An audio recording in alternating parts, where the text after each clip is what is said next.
into the day with the dawn ringing in my ears. Oh, well, I tune into my TV show. No better way, I gotta get myself into gear. Let's go.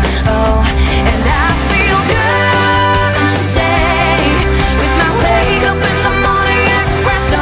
I feel good today. It's my feel good breakfast show. Hit me, baby, one more time. You will never live that down. I apologize to everyone who, for the rest of the day yesterday, had that song in their head. It was a great day yesterday. Today is going to be even better. Welcome to it. My name is Graham Richards. And I'm Zoe Brown. A very good morning to you. And you know, most of us are gearing up to get ready for the academic year that's ahead. Yeah. And hopefully this year will be a lot better than the way last year was for most of the students. So we will be making sure that we get all of the nerves out of the way, get you ready for the year ahead. So do not worry, because we will be joined by Head of Learning Support, that is Philippa Brinkman, and teacher Haley Friend. They will guide us along the way to just make sure your academic year starts off on the best note possible. Yeah, because I think a lot of our school kids, matriculants especially, but you know, a lot of learners are nervous, a lot of parents are nervous as well. I had to send my boy back to creche this week, and I mean, it's been great, but I was really nervous about him taking that leap. We're also going to then find out on the flip side of that coin how sport teaches you to overcome obstacles. Such an important developmental tool for young people, and we're going to just preach support and togetherness, and we are in this together as a unified front. So if you are feeling nervous about school or maybe excited about school, share with us on our social media platforms. We'd love to hear from you this morning. In fact, let's connect with you this morning and connect with another man who looks so good in pastel pink, man. Stop it, please. Okay, just stop it. Thank you, honey. Welcome to your Figured Breakfast Show. My name is Carl Wasty, and today I just want to make sure that we are connecting properly. As you can hear, we're getting our kids ready to go back to school, but at the same time, I want us to throw back a bit. And this is to those days where you picked those subjects and you thought, okay, these are going to be the subjects of my life. And you chose the whole fruit salad, and then you stuck with those subjects. Now, I actually wanted to find out, if you could go back to your high school years, what subjects would you have chosen and why? Please go to the Facebook page, #Expresso Show. I just would love to hear it, though. I was privileged enough to do English, Afrikaans, Xhosa. I did some mathematics, I did biology, I did textile design and history of art. So if I could go back, I think science would be the only one that I'd add to it, because I thought that science, when they said vectors, I didn't know where I was on this planet. So I would go back and try and figure things out. But from your side, I'd love to hear from you, so please connect with us on our Facebook page as well as our social media platforms, and use the #Expresso Show. That's the news I have for you. For the other news, here's Zoe. Thank you, Wasty. I'll start with national news. The Department of Employment and Labour yesterday announced that the national minimum wage will increase from 20 Rand and 76 cents to 21 Rand and 69 cents per hour from the 1st of March this year.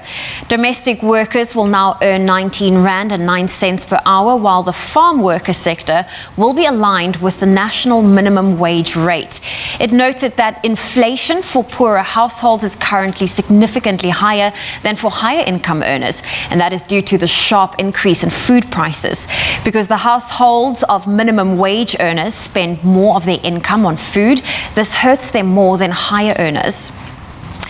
And staying with local news, the head of the World Health Organization, that is the WHO, they have expressed that they have concerns over SA's decision to temporarily halt the rollout of the AstraZeneca Oxford University coronavirus vaccine.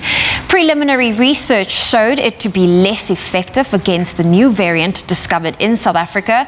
Meanwhile, the co-chair of the government's Interministerial Advisory Committee on COVID-19, Prof. Salim Abdul Karim, says they are considering a staggered approach to the rollout of the AstraZeneca vaccine in South Africa.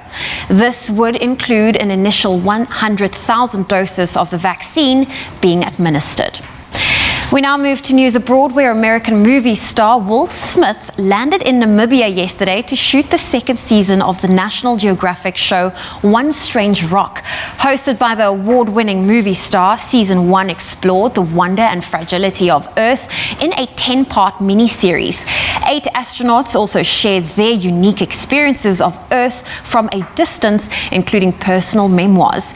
It's believed that the Season 2 of One Strange Rock in that Will Smith will be in Namibia for 10 days, visiting various unique sites. And staying with news abroad, the United Nations has described Colombia's decision to grant legal status to nearly 1 million undocumented migrants from Venezuela as historic. The UN says more than 5 million people have left Venezuela since 2015 due to the economic and political instability, most of whom fled to Colombia. The head of the UN Refugee Agency, Filippo Grandi, says that temporary protected status granted to migrants will make a big difference in their lives.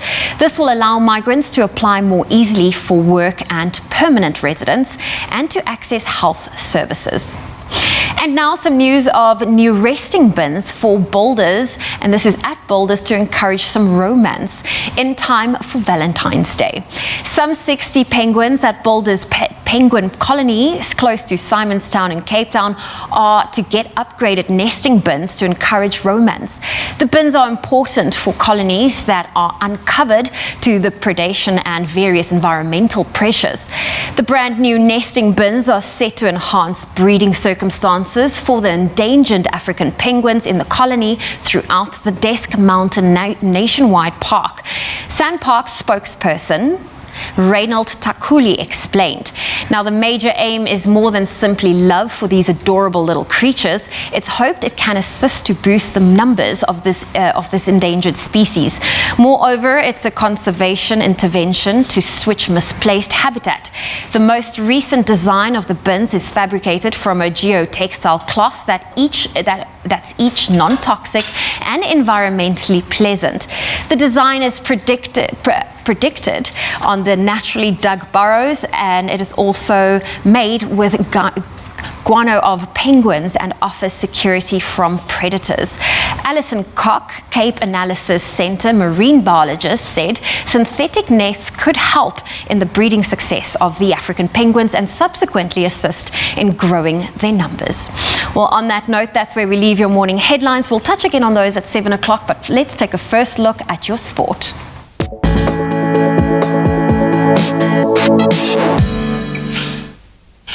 Thanks so much. So let's start with tennis. Unfortunately, not the best news this morning. South African tennis star Kevin Anderson crashed out of the Australian Open in the first round after losing 6-7, 5-7, 3-6 to Italian 9th seed Matteo Berrettini.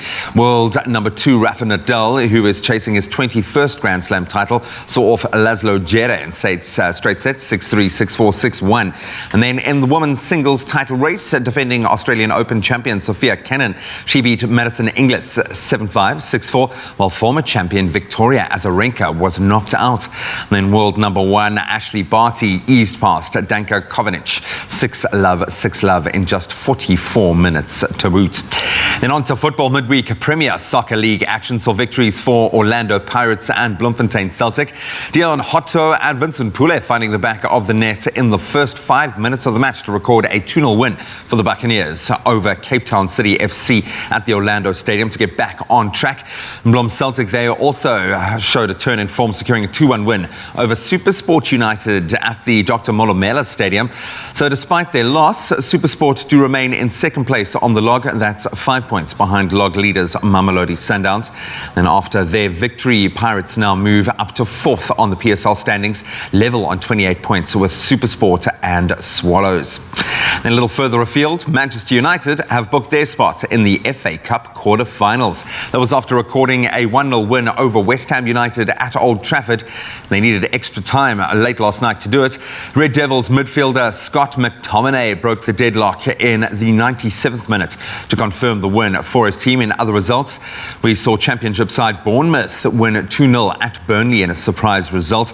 In the FA Cup tonight, we can see Swansea City take on Man City. Leicester City, they'll be hosting Brighton, and Everton will be up against Tottenham Hotspur, all looking to book their spot in the quarterfinals. Then on to cricket. England have recorded an emphatic 227-run win over India on the final day of their first test at the MA Chidambaram Stadium in Chennai yesterday. James Anderson took 3 wickets and Jack Leach picked up 4 wickets as India were bowled out for just 192 on that final day of play. The visitors now lead the series 1-0. That second test between India and England will start on this coming Saturday. That's where we leave our sport for now. Let's take our first look at the weather.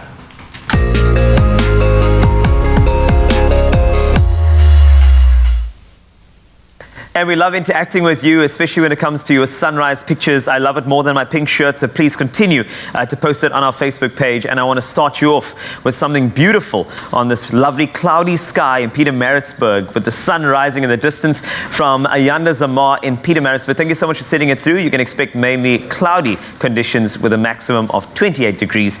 And now we head to the south coast of KZN next, where regular Louise Cherry shared the stunning view of the ocean and a sky of pinks, I know those, yellows and blues. What a way to start the beautiful day today. This morning we're giving a shout out to any viewers tuned in through our YouTube channel or the Africa channel in Frankfurt, Kentucky, USA. Located along the Kentucky River, Frankfurt is also the capital city of the Commonwealth of Kentucky. You can expect cloudy conditions with a bit of ice in your area, which will reach a maximum of -1 degree Celsius. Stay warm, please. And if you too would like to be featured in our sunrise segment, just head on over to our Expresso Facebook page and share a photo of your area, and we'd love to see it. Consistent above average rainfall has boded well for most provinces in South Africa, notably areas that do not receive much rainfall at this particular time of the year. In Gauteng, the results are tangible, with the Vaal Dam reaching 100% capacity for the first time since 2017. Many of the country's major dams, such as the Gariep and Sterkfontein dams, currently sit on full capacity. Department of Water and Sanitation spokesperson Sputnik Ratau said 100% capacity does not mean that sluice gates will, however, be opened. Yet Ratau said SA's dams were built with a design capacity to allow at least 120% of water or more in before the sluices are open.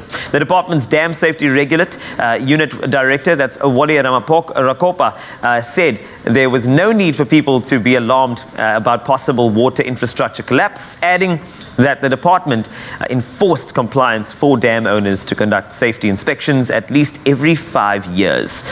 Now, taking a look at some of your temperatures from across the country, I'm going to start with you, Polokwane. Good morning. 17 your low, and that'll be to a high of 27 today. You've got a 25% chance of precipitation, some partly cloudy conditions in your area. Bombela, 29 is your high. That's from a low of 21 degrees this morning, a 57% chance of rain. Pretoria, 19 a low to a high of 28. Johannesburg, 27 is your high and 18 your low in your area, 25% chance of precipitation. Either way, a fantastic day for you. Mahikeng, thunder showers, a 56% chance, 28 your high, that's from a low of 18.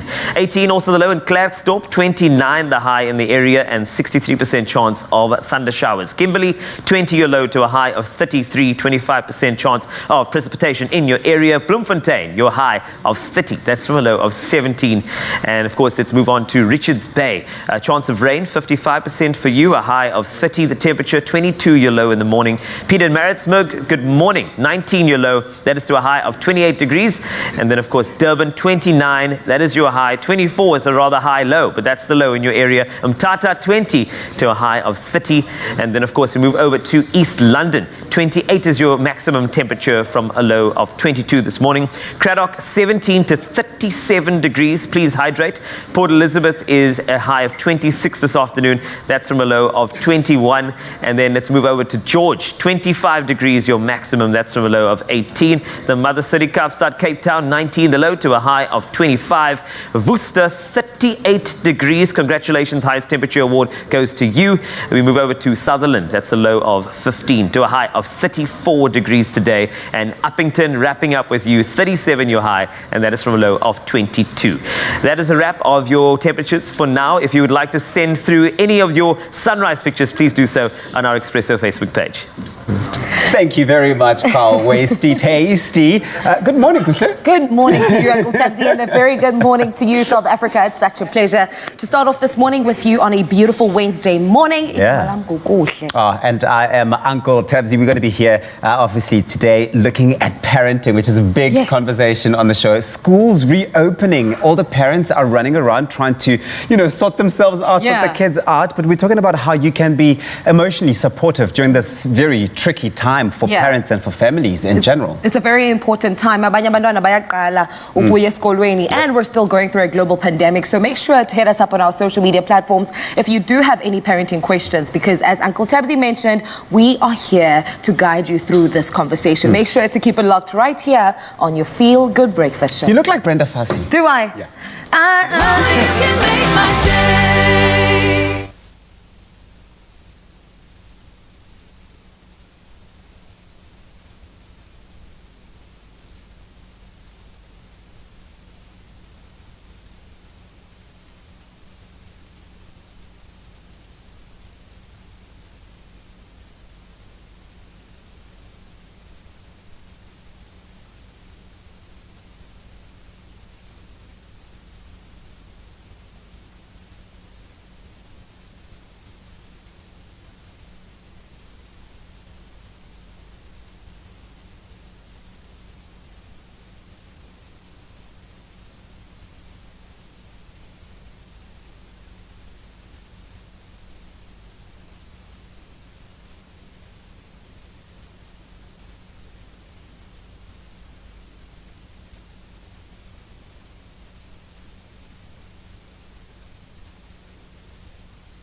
It's my Feel Good Breakfast Show. Welcome back. Thank you so much for keeping it locked. Let's get back to school. It's already been a year of adjustment as the 2021 academic year was pushed out to start in February, obviously due to COVID-19 linked postponements. It's more of the same, it seems, of 2020, but perhaps a topic that needs to be in discussion for longer is the correct and adequate emotional support for our children. Yes, the parents need it as well, but our kids are going through a lot at the moment. And the head of learning support at Rustenburg Girls Junior School in Cape Town, Philippa Brinkmann, and Hayley Friend, who is a teacher at Camps Bay Primary, joins us for today's parenting discussion. Two amazing schools are here, so I'm glad that you guys are representing your schools. But today we are representing our learners. So thank you so much for joining this conversation, because if we've taken strain over the last 9 months with all of the unknowns, the uncertainty, we use the word unprecedented. In fact, it was the word of the year last year. I can only imagine how difficult it is for a young person to broach this new school year. Is it the same? Are we seeing a more positive outlook? Philippa, how are you feeling about going into 2021, going back to school? I think all of us having a rest has been important. I think having a break from continually trying to change the plans, adjusting to what was happening, we needed a break from it. And coming back, I think there is a positivity, but I think realistically, we're in for a lot of the same all over again. We are prepared now. We know how to use Zoom. We know how to conduct our lives remotely. I often think in retrospect now, give me a hard lockdown and I'd kill it because I know how to deal with these things. Is it the same for our kids now? Are we more prepared for going back to school? And what should be front of mind in preparing for this back to school period?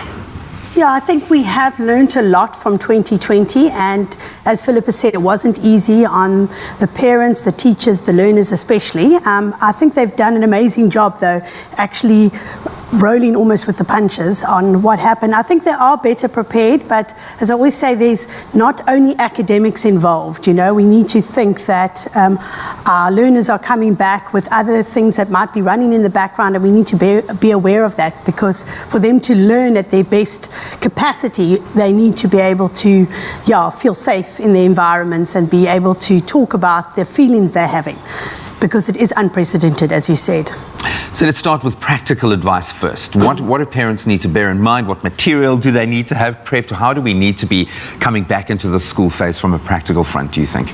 I don't think we need to prepare too far in advance. I would practically prepare for the first term. I wouldn't go too much further than that. It's lovely to go out and get ready for your little one starting school and buy everything that you need for the whole year. I don't know if we're going to use it. You look at things like sport and extramural activities that change from term to term. What you do in the summer term is often different to what you're doing in winter. We don't know that we're going to be doing that. We're going into winter time where things may be different. your children may never get to wear that winter sports uniform. So I would say prepare for the first term and leave it at that. Just focus what's right in front of you. I think you are both perfectly poised to offer advice in this space because many parents have grappled with the fact that they've had to become a teacher and babysitter and multitasking in that home learning environment space. How do we make the home more conducive for learning? How do you get it right with your kids in a classroom that can maybe lead to some positive influence in the home learning space, Hayley? I think, and I've said this to our parents at Camps Bay as well, and to actually have a routine at home like they would at school. It's very important for routine. And have a designated area of a study area that they can actually find that that's where they're going to study with as little distraction. And also every learner is different. So what would work for one child might not work for another child, you know. And also being realistic with the goal set. You know, I always say I teach grade 6 and I normally say study for 20 minutes and have a goal for those 20 minutes and then go outside for 10 minutes, jump on a trampoline or whatever, but don't just say you must learn 5 chapters. You know, that's too vague for a kid. You need to actually break it down and say, what are we going to try and achieve in these 20 minutes, which is actually a good habit to form for later on in life, you know. So they're not just endlessly reading, but actually focused for those 20 minutes, and then they actually can go outside. And it's very important that they get that physical outside as well. Sure. And they don't necessarily have to be learning behind a desk. They can be bouncing a ball on a square outside that has the number 5 times, you know. About finding that mode that works Yeah, for your child. and you know your child, it's best. So you would know what would work. But yeah, routine, I would say, is key to homeschooling. I'm saying the parents had to have taken on this role, yeah. Yeah, and hopefully now parents and teachers can work in tandem in that sense. Something I want you to think about is the emotional readiness. What state of mind that you're having to deal with these children in, and we'll continue with this discussion, but we've got 2 fantastic teachers here ready to share some advice with you at home. Stay with us as we get more parenting advice as we all bravely make our way back to school to see our friends again, to see our amazing teachers again. So we're sending you all the best of luck in that as well. Well, if you're wondering what is a great stress reliever, well, Grace Stevens is here because studies have shown that doing a bit of baking can really be good for your well-being and relieve some stress. Morning, boy. How's it, Dad? How's the exams going? 100%? 100% what? 100% crush. 100% fruit. 100% goodness. With Love by Clover. Well, not only can baking relieve stress, it's also a great way to really spoil someone special in your life. That's why we've invited Grace Stevens here to really show us how to make a 100% berry delicious blueberry and dark chocolate chip muffin. It is a tasty addition to your romantic Valentine's Day breakfast tray, and it's something you do not want to miss out on. Good morning, Grace. Good morning. I have to say, I've never made a muffin recipe that involves crush, our 100% crush. Yeah, this is a great way to get some nutrition into your kids. And the acidity in the fruit softens the proteins in the flour, so you're going to get a nice tender crumb on your muffin. So it's a perfect addition. Amazing. So what do we start with? So we're going to start off with just getting my dry ingredients together. So I've got some flour, and then my sugar goes in there, and then a little bit of salt, my baking powder. And then you can put all the wet ingredients. So I've got an egg there, so you can crack it and then just give it a whip. There we go. I know they always say you should never crack the egg into just in case. Just in case, yeah. So I can just give that a bit of a whip, and then we're adding So I've got some vanilla extract here, so that goes straight in there. There we go. And some oil. It's a great oil-based recipe, so that you can keep these for a couple of days. You know, if they will last in your house. I don't know about you, but baked goods always go so fast in my house. See, it's because you're such an excellent baker. There we go. Right, and then my clover crush goes in. And this is just going to give that berry flavor to it. Hint of berry that we want, because we are making dark chocolate and blueberry muffins. There we go. And this is great to get the kids involved, because you can pop this in their lunchbox, because it's all back to school now. And then make sure that you add some of these chocolate chips. So I've got some dark chocolate chips. And then is there a secret to making sure that your blueberries and your chocolate chips don't sink to the bottom? There is. You know, sometimes what I do is I toss them in my dry ingredients before I put my wet ingredients, and then just somehow they don't sink. Okay. But I'm making such nice small ones today. There shouldn't really be any Too much problem. room for sinking. Yeah, and don't over mix. You just want to mix until everything is well combined. Oh, when these blueberries are in the oven, they're just going to pop. And there's just going to be flavor, and then every now and again a nice dark chocolate chip. So these are perfect. And that is a wonderful combination, that there's going to be a gooiness that comes from the blueberries inside, and then of course with that hint of the bitterness from the dark chocolate. It's a winning combo. So I've just used a quarter cup here just to help even them out and get a nice consistent muffin. Make sure there's a chocolate chip and a blueberry in every muffin. We do not want to skip on those. Yeah. Preheat your oven to 180 degrees. These go in for about 12 or 15 minutes. You know, you just check with a toothpick that you just put in and it must come out clear. And then there you go. You've got some lunchbox treats or some after-school treats, because you know what? After a hard day at school, it's quite nice to come home to a glass of cold juice and a muffin. Of course. And I mean, it is amazing that you can literally just make these. They obviously last a bit longer. Seal them in an airtight container. Yes, absolutely. And is this the type of batter, if you had to mix, if you want to freeze this, is this something you would recommend? No, I wouldn't recommend freezing them. I would make them up and then freeze them. They thaw out in about half an hour. So even if you just put a frozen one in a lunchbox, it would be thawed by our break time, and it would be just so delicious. There we go. I really like that. Well, Grace Stevens, it's always so amazing to see these creative recipes. How long would we pop this in the oven for? So about 12 or 15 minutes. Okay, 12 to 15 minutes. They're not minutes. going to go really dark. Can you see they're quite blonde? So you don't want to wait until they're really dark. I feel like we need to have one. You know, so you definitely are my kind of girl. Of course. There you go. Thank you. This one is for me. Thank you. This is for you, This yeah. one's for me. Now, not only is it 100% fruity, tasty and chocolatey, I'm about to jump into this and actually prove it. And of course, it is also stocked with that 100% goodness with clover crush. Okay, this is breakfast. Right, here's for the me. big moment.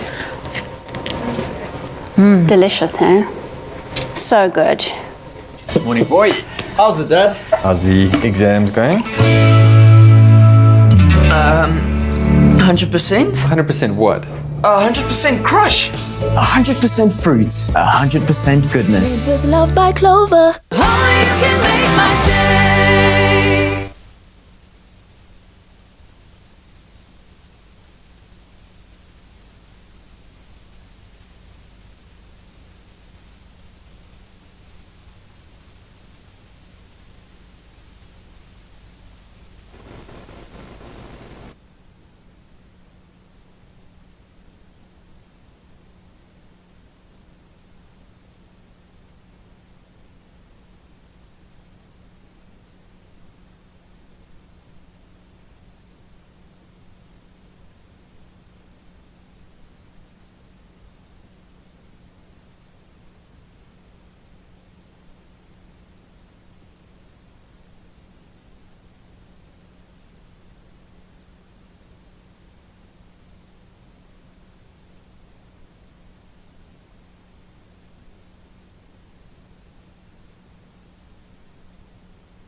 It's my feel-good breakfast show.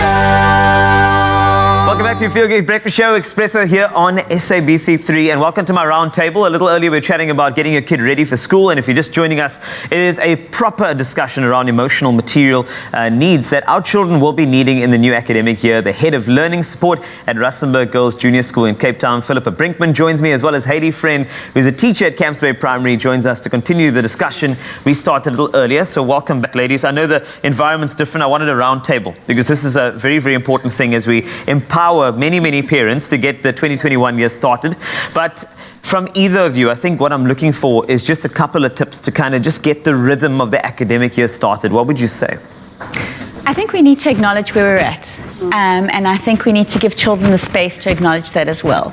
We've all experienced loss in some form or another, whether it's loss of connection from what we're used to, whether it's loss of people. There has been an experience of loss all around for all of us, and we need to acknowledge that. And we need to let children acknowledge that it may make them angry, it may make them sad, and that we're all experiencing that. And that we need to move on from that. As a first port of call, I would say, acknowledgement of where we're at, and that 2021 is not going to be hugely different from 2020 in a school environment. It's powerful words because, as you know, I mean, we've been living in terms of kids being home, exposed, the news channels on, and it's so important to have that emotional recognition as to what is happening with them to get them ready for an academic year. Now let's look at being in the home. You have these kids that have had a different rhythm. Some of them have been gaming a lot more than they have, and now they have to get back into the swing. So what would you say would be some good strategies to get you really ready on a rhythm and routine level? Yeah, as I mentioned earlier, it's definitely a routine that needs to be started in the home, and also be able to, particularly now starting 2021, most schools will be going back to revision of the previous year grade, and also just making sure that those building blocks are there, But I would say in the home is actually getting them ready, be it in their space where they'll be working, and also, as Philippa says, mentioning that it's not only academics that we're looking at. We've had a totally different year to what we used to, and also not to be so hard on themselves, that things are changing, and that's all right, But I would say routine is definitely key in order for them to come in, because as you said, they maybe go from 5 hours a day on gaming now suddenly to school and having to concentrate, and that's quite a big adjustment. So even now, days leading up to school, to start getting ready almost slowly and saying, well, this is what, and even getting up earlier, not, sleeping in maybe till 10, actually having a bedtime routine as well is key. That routine is key, and if I look at the home learning, which is a reality for so many, how would you best sort of structure a day, especially when it comes to studies? Because it's your home, it's the place where you're supposed to be resting your head that's now becoming a learning center. So what would be the best way to structure academics in the home? I would say that we need to keep the day very similar to a school day. Okay. I know as adults, we have sometimes blurred those lines between working at home and then going into the evening and continuing to work. So it's something we as adults struggle with, but is a life skill that our children need to learn from early on. So starting the day at the time that school would usually start. Making sure you aren't in your pajamas all day, because your day just blurs when you don't actually create separate moments for things to happen. And yes, we need flexibility to adapt to the needs of our children, but I do think we need to keep the structure, and the school day needs to end when the school day ends, and then there needs to be something else that happens that brings that little bit of change from the work aspect of the day. Just anecdotally, I've heard around certain sort of spheres that it's a good idea to even get the kids structured in their uniform if they're learning from home, to get that mode on. What are your responses to that sort of idea? Would you say it's a necessary one, or is it something that's a bit overboard? Personally, I wouldn't, but I also am a bit out there when it comes to teaching, I would say. But I definitely agree with the routine, and then it must be an off switch basically for the day, and that they mustn't think their whole day is school, that there's a fun like activity that they're going to be doing. But I would definitely say keeping it to the times of school is important, and also breaking it down into goals. So maybe doing even a timetable would be good. Like, this is how long we'll be on English, and then on maths, and then we're going to be taking breaks and stuff. The uniform, might be a little extreme, but if it works for your child, then go ahead. But yeah, I think as long as they are comfortable and they're in a routine, it obviously works for things work for different children as well. Absolutely. Yeah. I think you've empowered us parents to make sure that the 2021 year is going to be a fantastic one. Thank you for your comments on structure, on comments on attire as well. I know that there are many parents thinking, you know what, it's going to be quite stressful. However, thank you for empowering us to make sure that we got the tools necessary to ensure that we are good to go. So Hayley and Philippa, thank you very much for joining us here on Expresso, and all the best for your 2021 academic years as well. Thank you. Thank you very much. No problem. If you would like to get yourself ready for the 2021 year, I hope that you took some notes over there. But more importantly, I just want to say, just bless you. It's going to be fine. We're in this together. But when it comes to any obstacles, I think the best way to handle them is to make sure that we look at these great stories as to how we can overcome obstacles. And that's why you need to just watch this. As long as children are involved in sports activities, they're in a world where they can try to be the best that they can be. By playing sports, your child will not only become stronger physically, obviously, but mentally as well, probably emotionally and socially to boot. Best of all, they'll learn how to overcome obstacles and challenges that come their way. And joining us now are Auburn and Aiden Davids, along with their dad and soccer coach, Clint Davids, to share their love of the game. It sounds like the beautiful game, and elaborate on what sport teaches young people in particular. Gentlemen, a little birdie tells me you're Liverpool fans, so I'm not going to let that stand in our way here today. We'll overcome it. Guys, great to have you in studio. Thanks so much for joining us. I'm very proud dad, Clint. I'm going to start with the boys. Auburn, I'm going to start with you, my friend. Why do you love playing sports so much? I understand football is your game. What do you enjoy about it? I feel important because it makes me strong, healthy, and fit. And fit. Are you very fit? Clint, why do you think it's so important? You've obviously experienced it as a dad and as a football coach. Why is it so important to introduce sport young? What does it teach young people specifically? Yeah. Well, sport plays a pivotal role in the development of our youth. And it teaches our youth values like leadership, humility, respect. And once these values are instilled in our youth, they are then able to take these values into their adulthood and make a positive contribution to their communities. No, completely, man. If I look back at my memories, some of my best memories, the things that shaped me, were on the sports field. Yeah. It really does play an important part. Aiden, you're obviously a big brother in this case, so you're wiser, you know a little bit more. What has playing sport taught you? What have you learned playing sport? I've learned that you should never give up. Just keep trying again, because there'll always be a second chance. And you should trust your teammates. Even if they make a mistake, do not blame them. Just keep encouraging them. And last of all, that there's no I in team, and it involves hard work and teamwork to succeed. I love that, man. Might be a future coach in the making there as well. Yeah. Absolutely love that. So I'm going to ask you now, because you're still young, so they maybe don't have to specialize at this stage, but how do you go about helping a young person select the right kind of sport? What sporting codes have these boys kind of really shone in? Well, they've basically been playing football their entire lives, but at school they are exposed to different sports like cricket, hockey, and so on. Auburn, what do you think is going to be, because do you want to be a superstar? Do you want to make it all the way in football? Is that the goal, the dream? Yes. What about playing soccer especially do you enjoy? Playing with my teammates and winning. He's a serial winner. You can see he's an attacker. He plays on the wing. He's fast. And what about football made you shine in that? What attracted you to the beautiful game? I've played cricket, hockey and soccer, but I chose soccer out of those three because soccer has helped me build many friendships in my life, and I love the sport because it involves hard work to succeed, and soccer has given me opportunity to travel all the way to Johannesburg to play a tournament, And I've been on a soccer tour to Brazil and played a few matches there and learnt a bit of their history. Wow, and it's football on a different level in Brazil. I've been there as well. It also blew me away.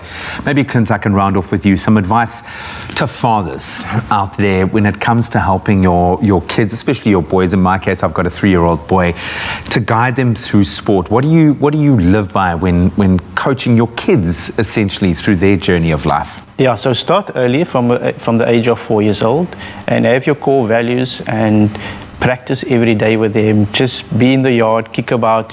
It doesn't have to be anything serious. You can have a few cones, a little bit of poles, small bit of poles, and you pass the ball about and try and score goals and let them dribble and just have fun with it, especially at a young age.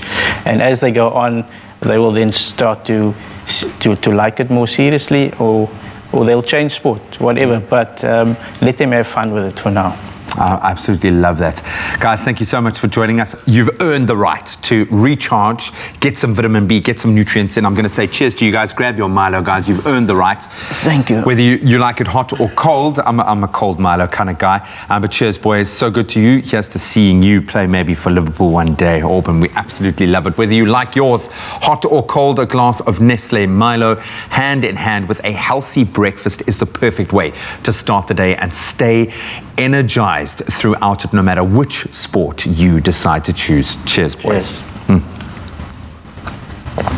Oh, that's good. Cheers to you as well. Nice. Don't drink all of it. No, you can.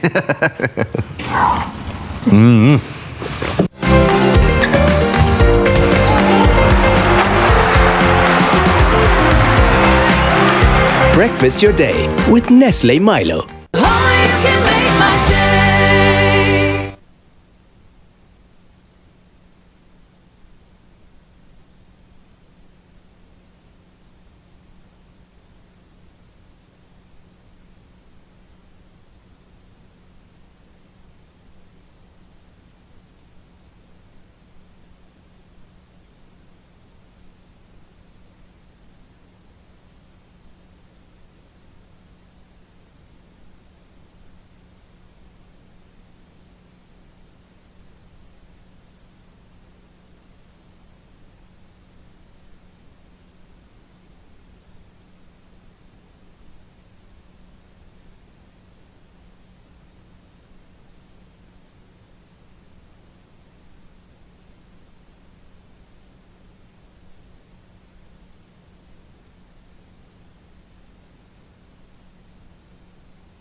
It's my feel-good breakfast show.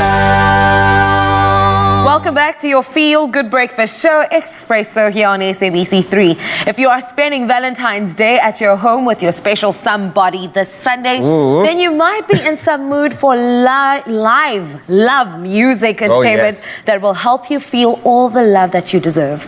And now renowned singer and producer Alistair Izobell, alongside director and owner of Ken Marketing, Kirk, have got together and they've come up with just the thing that you need as they present the Love Lives Here here, Valentine's Day online showcase. It's all the excitement for love, and it's coming through this Sunday from 5 p.m. And they're here with us to tell us all about it. Gents, welcome. Morning, Good morning. guys. Morning. So, I love that, actually. I don't know why people think it's a jab. I love my brr so much. My karaoke song was my brr's weekend special. This is stunning. This is stunning. Absolutely stunning. Speaking about a weekend special, there's something happening this weekend. Yeah. On the 14th of, what's this, February, Valentine's Day.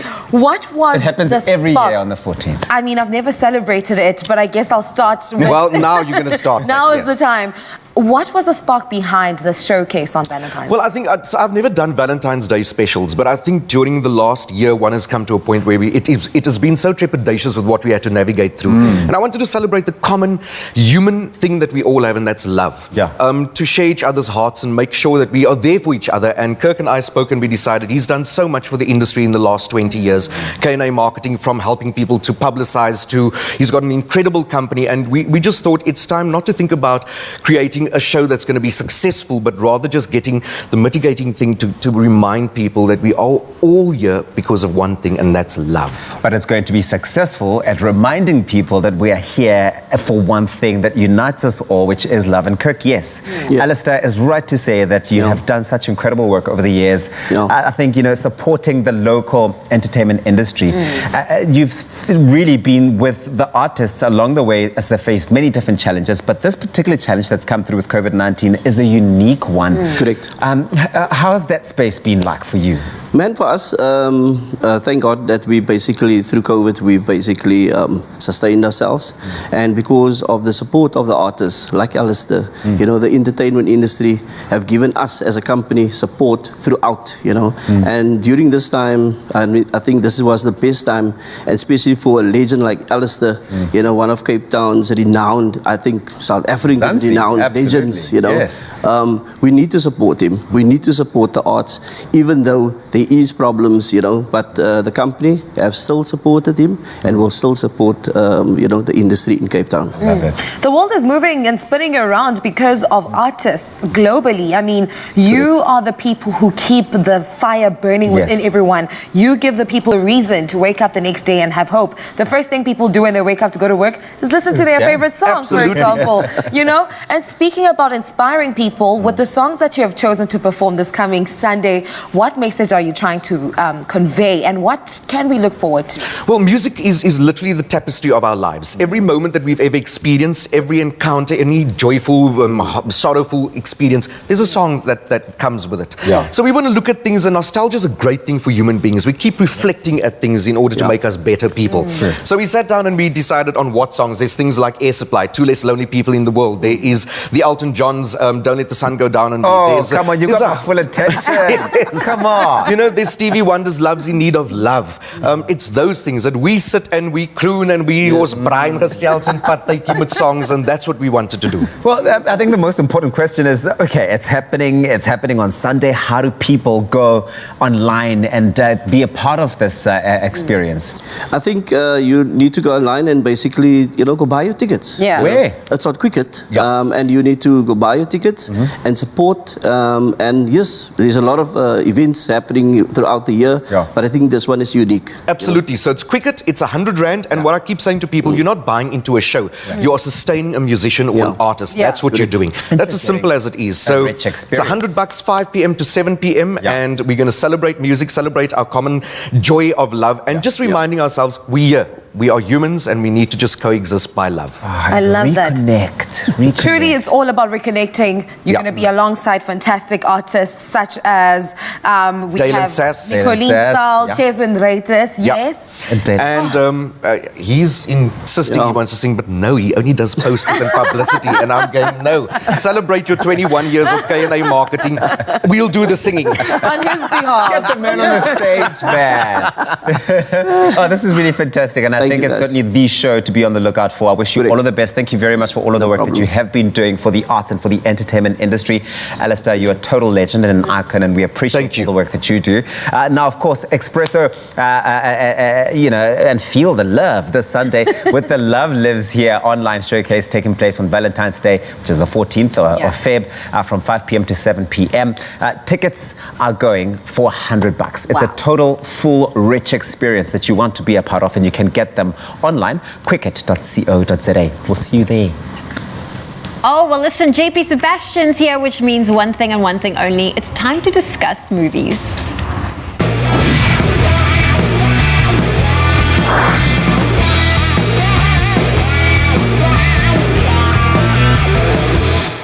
Choice.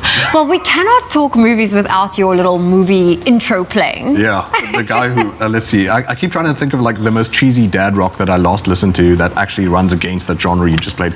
Michael Frank's When I Give My Love to You.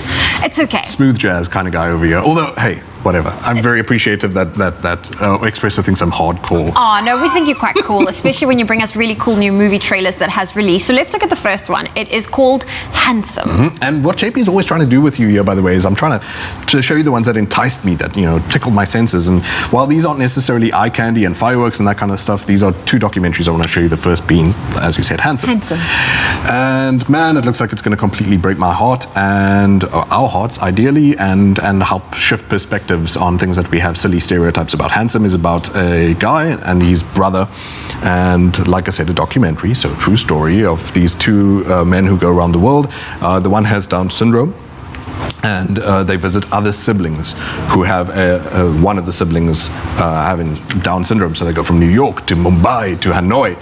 And already at the outset, there's a little quote there, and obviously I have to remove all the text. I'll just show you the pretty pictures. But from a quote from Louis Theroux, who people might recognize, he's a great documentarian. You see him all on the most fancy BBC documentaries, whatever. And he said this is already an intimate, personal, beautiful story that we absolutely all should be devoting our attention to.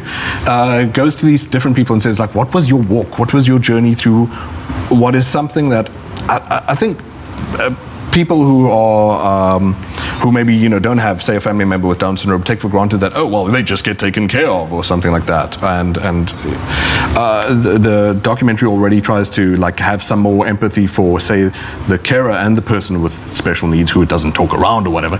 There he's talking to someone who says, like, I was told by people you just have to walk on and leave them, say, with a home or something like that. And these aren't necessarily questions that it appears the documentarian invalidates or says, oh, you're horrible for thinking that or whatever. It just throws all these ideas together and asks, what is hard about it? What is life-giving about it? What is joyous about it? And how do you just admit that it's a climb that needs as much help and is as dependent as caring for anyone with any other kind of ailment? But it looks really sweet. There are funny moments as well. They talk about, like I said, the bad stereotypes that are involved and the stupidity around putting stigma on people with Down syndrome. But also it just looks very personal as well. These brothers growing closer and closer together to find, now we're at a new chapter in our lives. Alex, the guy who's now 24 and has Down syndrome, knows that is someone going to care for him for the rest of his life? How do you do that?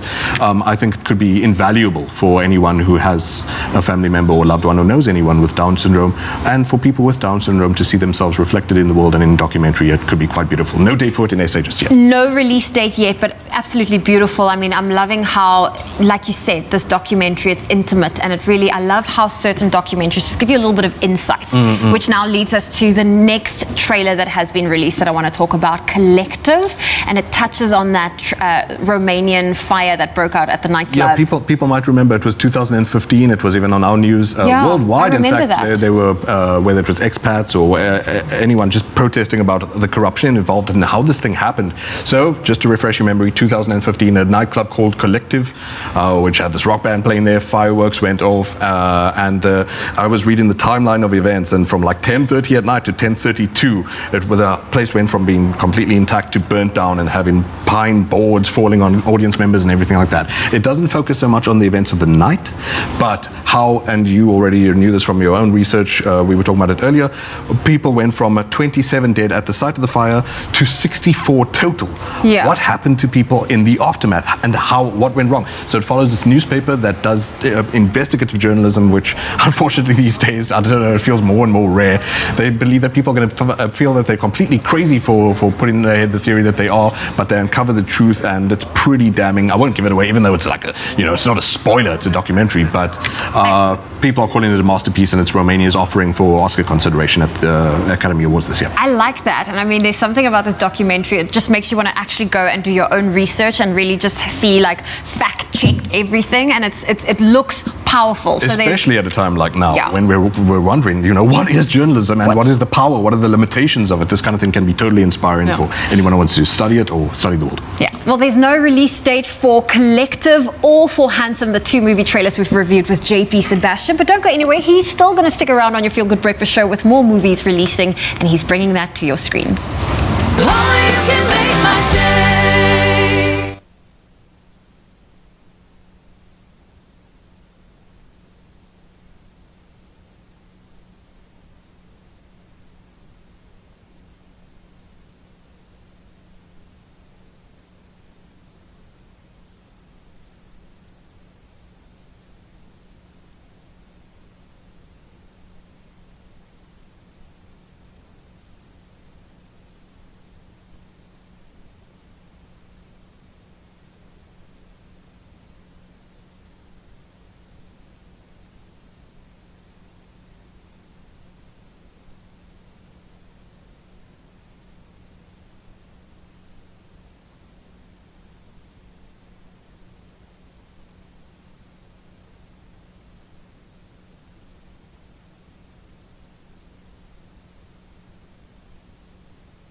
It's my Feel Good Breakfast Show.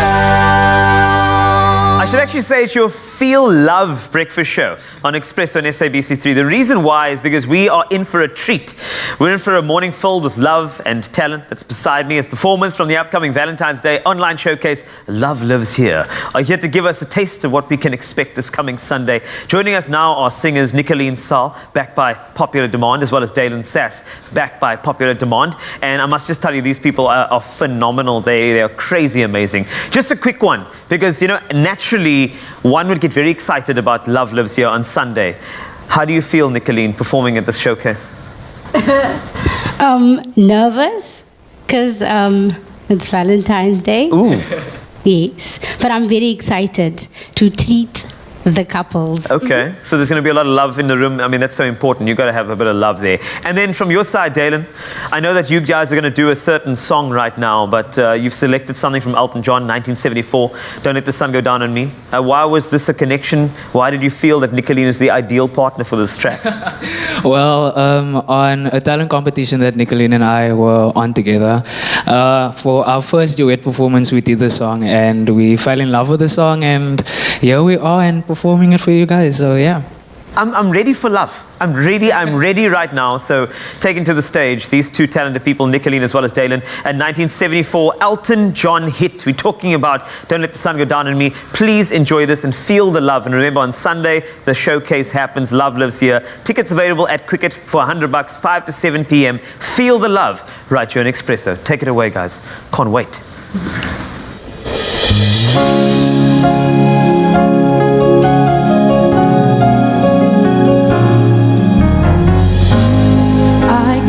Light, no more of your darkness. Oh, frozen here on the ladder of my life.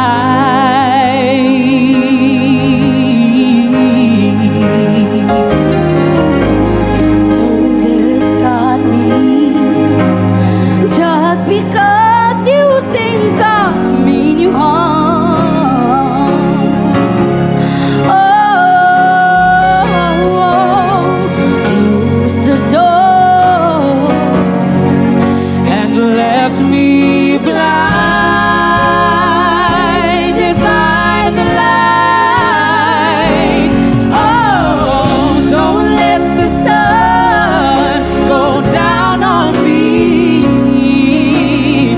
Although I search myself, there's always someone else I see. Whoa, whoa, whoa. Just allow a fragment of your life, oh, to wander free.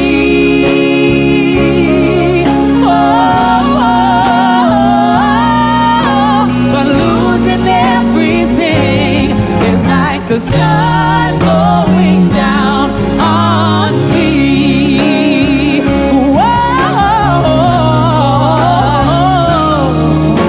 But losing everything is like the sun going down on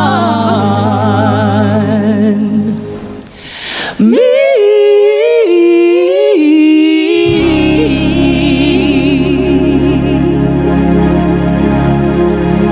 Yes, yes, yes, yes. This is what we call Hunnervleis moments here. Remember, these two will be at Love Lives here on Sunday. Tickets available at Cricket. Please don't miss out. 5 to 7 p.m. Tickets $100. It's going to be absolutely sensational. Love lives here, right here on Expresso. Here's some news. Time for us to take a look at those news just after 7 o'clock. We start off here in South Africa, where President Cyril Ramaphosa has revealed that the Health Minister, Zweli Mkhize, has instructed scientists to come up with a plan to vaccinate the population in the shortest possible time following delays caused by problems with the Oxford AstraZeneca vaccine acquired from the Serum Institute of India. On Sunday, a new study by researchers at the universities of Wits and Oxford in the UK led to the Department of Health placing its plans to use AstraZeneca temporarily on hold. Ramaphosa says they remain firmly committed to vaccinating at least 40 million citizens. The Department of Employment and Labour yesterday announced that the national minimum wage will increase from 20 Rand 76 cents to 21 Rand 69 cents per hour from the 1st of March 2021. Domestic workers will now earn 19 Rand and 9 cents per hour, while the farm worker sector will be aligned with the national minimum wage rate. It noted that the inflation for poor households is currently significantly higher than that of higher income earners due to the sharp increase in food prices. Because the households of minimum wage earners spend more of their income on food, this hurts them more than higher earners. In international news, scientists say that the coronaviruses related to the SARS-CoV-2 virus may be circulating in bats across many parts of India, or rather Asia. A virus that is as close as possible to a match to the SARS-CoV-2 virus, which causes COVID-19, has been discovered in bats at a wildlife sanctuary in eastern Thailand. The researchers predict that related coronaviruses may be present in bats across many Asian nations and regions. And past studies have suggested that SARS-CoV-2 emerged in an animal, most likely a bat, before spreading to humans. Now, this study is reported in Nature Communications. American movie star Will Smith landed in Namibia yesterday to shoot the second season of the National Geographic show One Strange Rock, hosted by the award-winning movie star. Season 1 explored the wonder and fragility of the Earth in a 10-part mini-series. 8 astronauts also shared their unique experiences of Earth from a distance, including personal memoirs. Of course, it's believed that in Season 2 of One Strange Rock, Smith will be in Namibia for 10 days visiting various unique sites. And now for some news in the world of entertainment. The BAFTAs, the British Academy of Film and Television Arts, has published the long list for its 2021 Film Awards, which include 2 South African entries, the war drama Morphe in the category of outstanding debuts, as well as My Octopus Teacher in the documentary category. Now, these aren't nominations yet. Members will now whittle them down to the final nominations. However, if a title didn't make the cut here, it will not be receiving a nomination. Now, there are 15 per category for most awards, with exceptions. Director, for example, is 1. And BAFTA said earlier this month that the long list offers a chance for more movies to have a moment in the sun after a very difficult year. And voting now begins on these lists, with each member having to watch all 15 titles in their chapter to be eligible to cast their vote.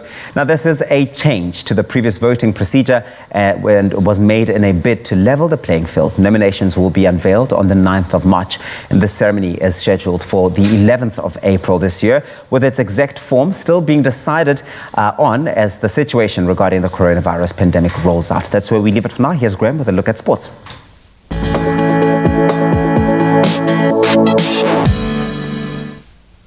Thanks so much, Tubbs. Let's start with tennis news. Unfortunately, not the best from a South African perspective. Tennis star Kevin Anderson has crashed out of the Australian Open in the first round, losing 6-7, 5-7, 3-6 to Italian 9th seed Matteo Berrettini.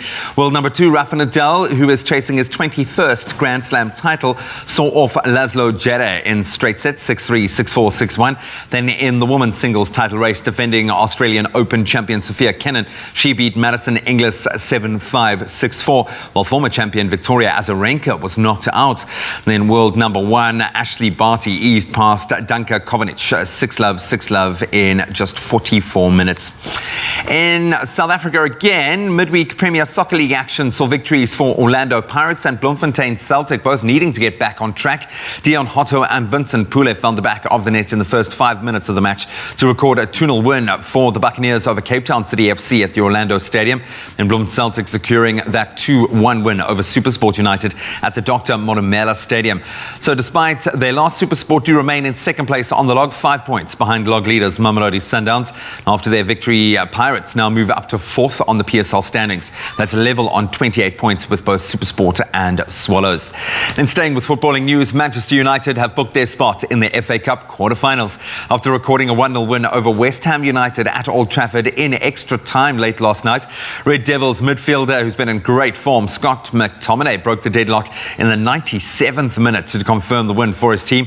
Now the results, Championship side Bournemouth, they beat Burnley 2-0, and we can look forward to in the FA Cup tonight, Swansea City taking on Man City. That's going to be a mountain to climb. Leicester City hosting Brighton, and then Everton will be up against Tottenham Hotspur. And then finally onto cricketing news. England recorded an emphatic 227-run win over India on the final day of the first test at the MA Chidambaram Stadium in Chennai last night, so yesterday rather. James Anderson in the wickets again took 3 wickets. Jack Leach picked up 4 wickets as India were bowled out for 192 on that final day. So the visitors now lead the series 1-0. The second test between India and England will kick-start on Saturday. We'll touch on those headlines again in about an hour or so. Right now, let's take a look at some of the beautiful skies above your neck of the woods.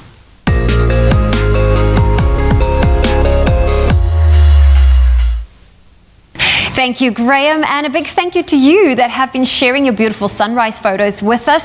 So let's kick off your 7 a.m. weather update with a picture from Pat Sunkel from Durban, giving us a taste of that tropical feel in Durban with a palm tree silhouette just above beautiful pink skies.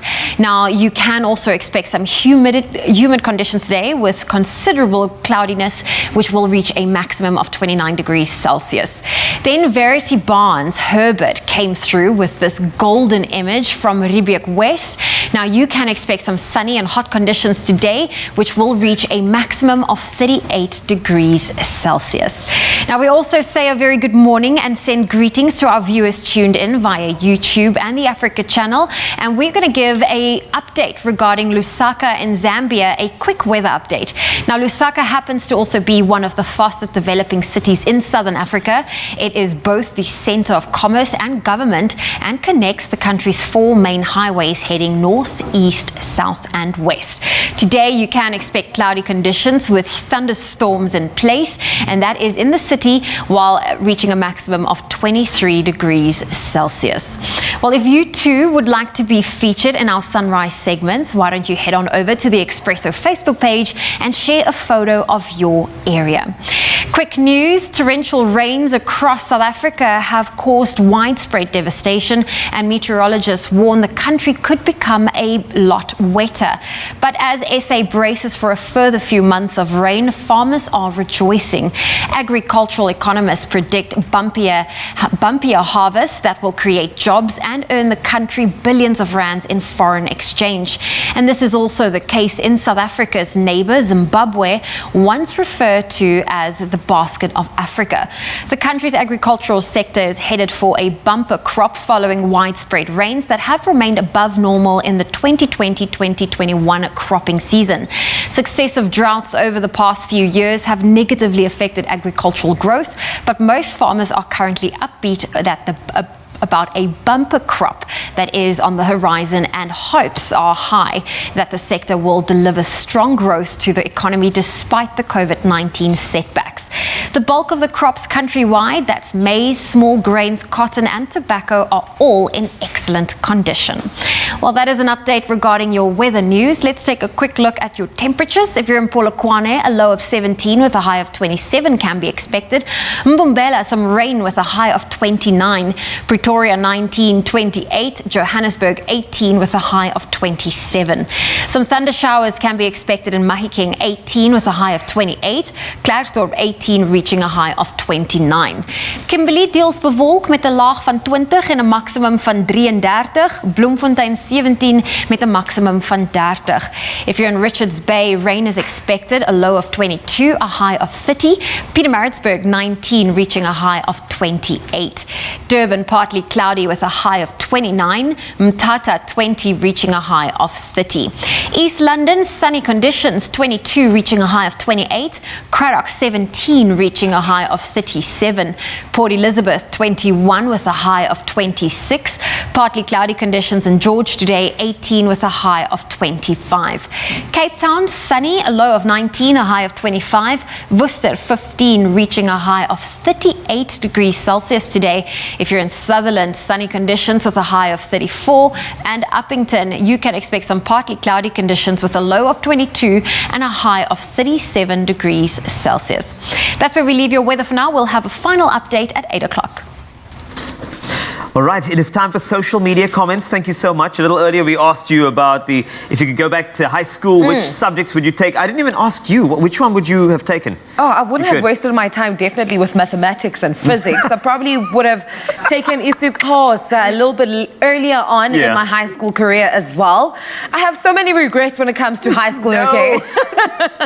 I love the maths and physics. Honestly. Oh my goodness. Honestly. No, I wanted to go back and do the physics thing, but it didn't actually work out for me. But it's okay. I did some crazy subjects, but I want to hear about yours. And thank you so much for doing the necessary. You sent through those messages on our Facebook page. And the first one is from Talwando. And Talwando says, "Good morning, family team. I think it is Xhosa Technology Life Orientation in Port Elizabeth." And that is from Talwando. I love Xhosa, was like one of my favorite subjects. Really? I loved it. There was something about the connections between languages, like Afrikaans and Xhosa connecting, like Ifestile, Itafile. I like the connection. It was such a culturally sort of meshed language. I love that you took Xhosa actually, and I would encourage everyone, especially if you are from the Xhosa-speaking regions, that you take on, the indigenous language of that region, if that makes sense. So shout out to you for that. Of course, as well. Oh, I love that. Look at you showing off.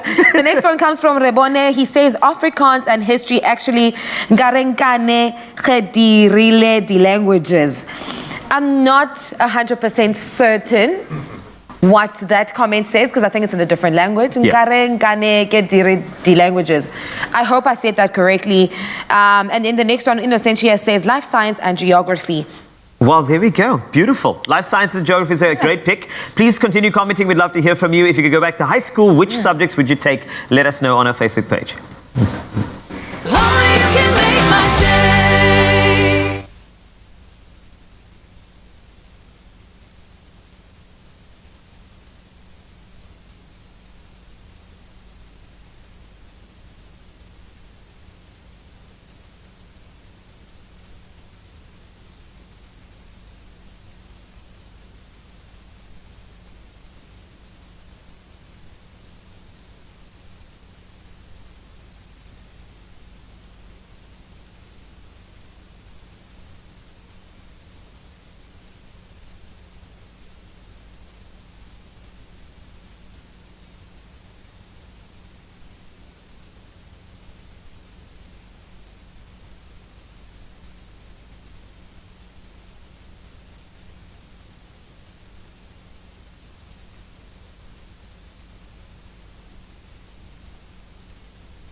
It's my feel-good breakfast show.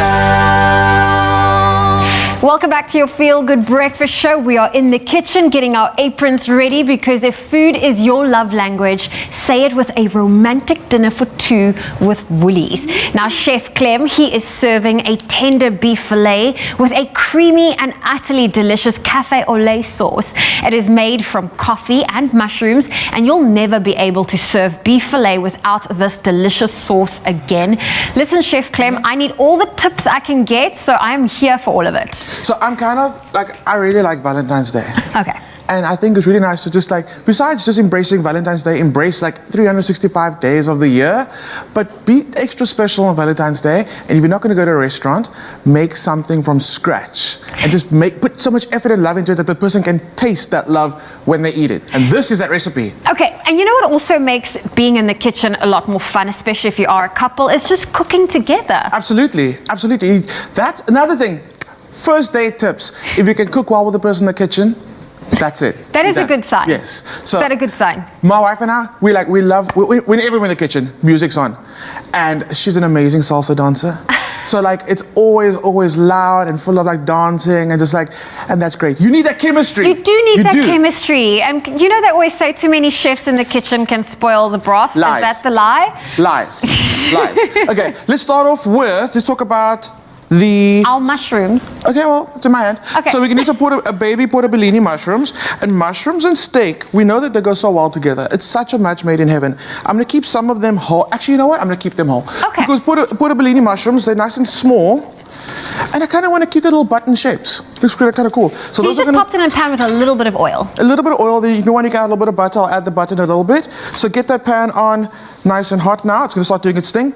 Moving on to the steak. We're using fillet. So fillet, very fancy. So you pronounce the T, fillet. You know fillet. What? It depends. It depends. Okay. Fillet or fillet. It depends. At the restaurant, it's fillet. It's a fillet. Okay, cool. At home, it's a fillet. So we're using we got the whole fillet today. I'm using my small board for a reason, because, so you can see how it starts off a little thick, and then it works its way down and becomes thinner closer to the end. Yeah. What I like doing is I kind of like making the love stretch longer. I kind of just tail it off at the end there, and this becomes a whole other meal. And let me just show you. Just take that little piece, and the thing about fillet, it's so like moldable. So you just shape it back into another little baby steak. So there we go. Okay. You can even do that with the tail piece at the end. Let's go to the back. That becomes another romantic dinner for another night. Okay, we're just going to focus on this part for this meal. Absolutely. It's going to just cook more even, and like I said, it's just about like making it spread longer. So salt, and be generous with salt. And also, when you are seasoning your steak, don't worry about the Malden salt or the fancy salts. Use a good, decent table salt. You want those stick. Yes, you want it to stick. Because sometimes you get some like really amazing salts, but then it just falls off your meat. Yeah, not doing its job. Yeah. So the fillet's been taken out of the fridge about 45 minutes ago, just to come to as close to room temperature as possible. And again, season it about half an hour before it goes into the pan. Okay, So now I have another question for you, because generally a tip chefs always give us is don't salt your meat beforehand because it extracts the moisture. What's making this different? That's an old rule. Is it an old rule? And we do season our salt. What happens is the longer, and you can already see, I just added salt, it just been like a few seconds. You see the shininess that's coming out of the... Yes. That's not just moisture, a little bit of moisture, but not enough for you to actually notice it when you cook it. There's like this beautiful, like, I want to say the word gel, but it's not the appropriate word, but that liquid that comes out actually helps the steak sear and brown. That's why the longer you let it sit on, the shinier it's going to get. Okay. So yes, the do season, especially your thicker cuts, those can take as generous seasoning, like this one. Generous. So, hot pan, we're going to sear our steak off now. And you can see it's smoking. Yes. It's going to go to the oven, so you can kind of like just regulate the temperature. I'm happy with that. And then in. And with the rule, when you put it down, don't touch it. Don't touch it. So that's going to do its thing. Mushrooms are going. They're browning nicely. There we go. And the steak is searing. Let's go on to the cafe au lait sauce part. Okay. So what we've got is we've got some cream. Cafe au lait, obviously, you take it back, it's all about coffee, right? So we're going to actually infuse our cream with some coffee. You could use grounds, you can use beans, but the beans are used traditionally. Okay. But don't go out specifically to go buy beans if you don't have beans, but you've got beautiful fresh ground at home. Just So use don't that. use instant coffee. I'm asking for a friend. Use instant coffee, okay? Don't. Okay, so the beans go in, and this is cold cream. And it's going to go on a very, very low heat until it just starts to simmer.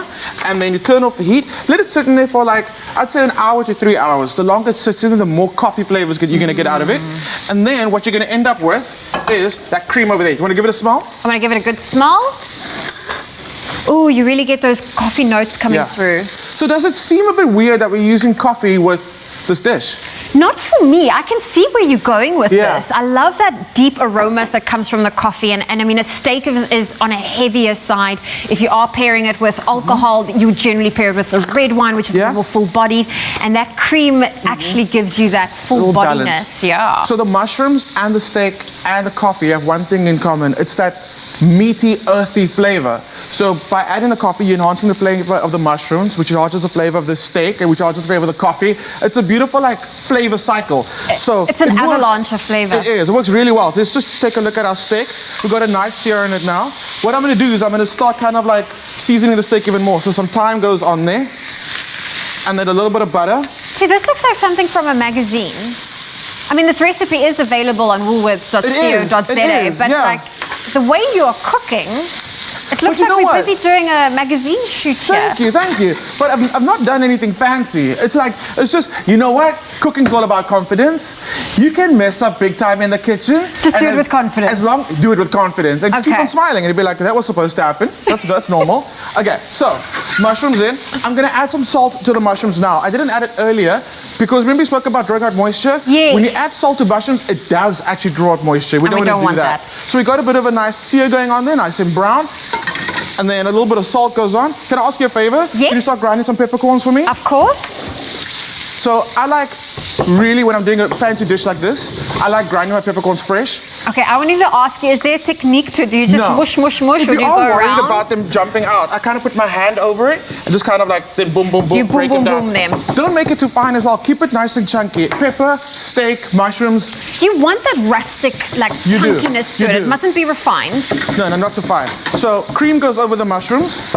That's going to start reducing and intensifying the coffee flavor and the mushroom flavor. You can turn that heat down now. Yeah.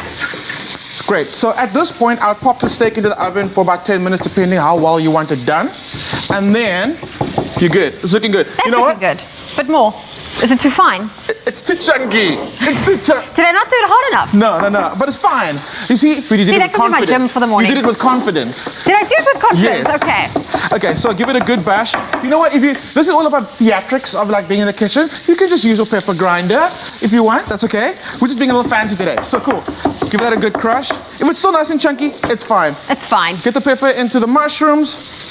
Let that do that thing. This sauce is really, really amazing. If you're feeling a little stressed, you want to make it a little ahead of time, you can do that, but then don't reduce the cream. Okay. Put the cream in and turn it off. Okay. Then when it comes time to serve, back on the heat and then reduce that cream then. And that's when you're going to get your fresh hot sauce, your cafe au lait. Cafe au lait. Olé. There we go. So last tip, when your steak comes out the oven, add another little knob of butter to it and then take a spoon and start basting that butter over your thyme. Add some garlic in there as well. Over the thyme, over the garlic, over the steak. All you have to do, when it comes out the oven, let it rest. For how long? I say let it rest for 10 minutes. Your steak's not going to be cold, but it's not going to be piping hot. I also don't want to eat a piping hot steak because, and I know it hasn't rested properly. But remember, your sauce is going to be nice and hot. So serve your steak at the table, come through with your beautiful little jar of the sauce, and then do the drizzle in front of your special person. Oh, listen, Chef Clem, you are making us all feel special, and we have this recipe available whether you want to spoil yourself, a loved one, a friend. This is something just for spoiling in general. So head on over to woolworths.co.za. We have the list of ingredients, the steps to this recipe, so you can be like Chef Clem at home and just create magic. Here we go. Cafe. Amazing. Ole. Ole. If you heart them, show them. Surprise them with gifts from Woolies. Happy Valentine's Day. Oh man, we are always striving to be more sustainable, not just on the show, but I think in our lives, hopefully, and a big part of that relates to waste, especially in the kitchen. And while we try our best not to throw away old food or offcuts or ingredients, there is still a positive way in which we can give back to the earth. Absolutely, G. It's amazing to see local heroes seeing the problems in our society and literally making it their business to fix it. Himkar Singh is one such individual, and here I am to tell you all about it.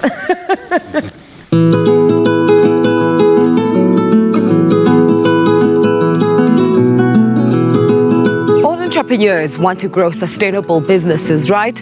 But Himkar Singh decided to make sustainability his business.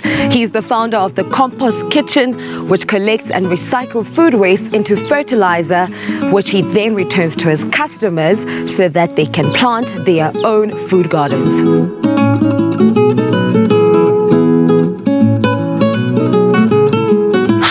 Hi, welcome to the Compost Kitchen. Thank you so much. I am so excited to be here because I think this is super cool in terms of what you are trying to achieve. Tell us more about it and what the objective of the Compost Kitchen is.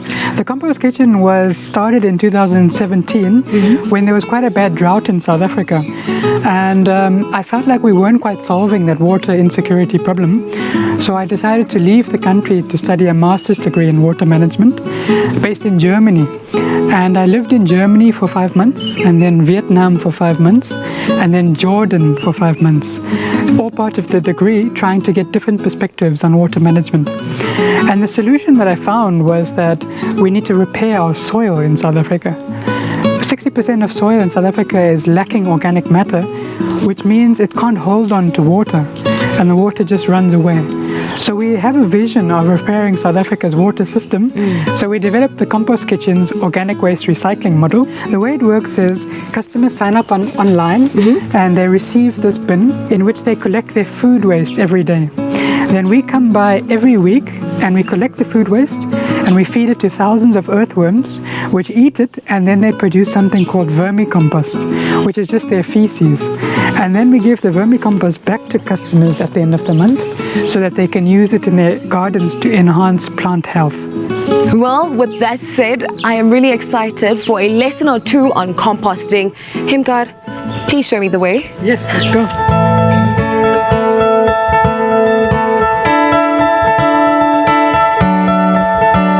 You've been doing this for 2 years now, and the Compost Kitchen seeks to address the water issues that we are faced with here in South Africa. How has the journey been like for you? It's been amazing, and it's particularly because we have amazing customers. They're so supportive of the concept. What we really appreciate is that they spread it around. They tell their friends, they share it on social media, they talk about it. So in our first year, we had just 20 sign-ups of our recycling service, but a year after that, we've got 125. And it's because the customers keep sharing it with each other. And that's actually gotten us global attention. So we've actually won an award from the United Nations. Wow. It's called INTRIPS, and it's basically the Oscar Awards for sustainability. That is just so incredible. What is the vision for the Compost Kitchen in 2021? Yes, well, actually, we're experiencing such a large demand for our vermicompost, but we don't have a massive facility to make it all. So we're developing a model where people can make vermicompost at home using their own waste, and then we will buy back the vermicompost from them, and that allows people to earn income from their waste and allows us to obtain our vermicompost without having a massive facility.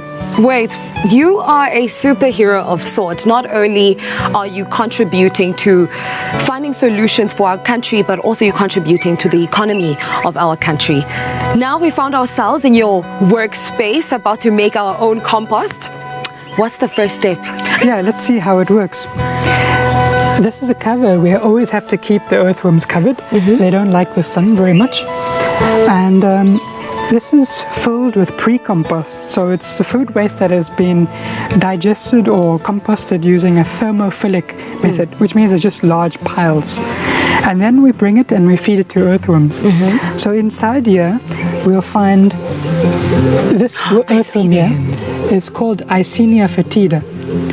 And it is especially, it's a worm especially for composting. What is special about this specific worm? They love to live in organic waste. It's called the litter layer in nature, and they're really quick at eating and reproducing. So they're really good at making compost from kitchen waste. Have some. You can see how they. Wait. A firm hand, please. Firm hand. There we go. Okay, it's moving. So they're moving. Do you see this one here? Yeah. This bulge there? Yes. That means it's pregnant. Oh, wow. It will lay an egg soon. Maybe tomorrow. This is just incredible. And what's fantastic about this kind of work is that not only does it give back to the environment, but it reconnects us humans to nature.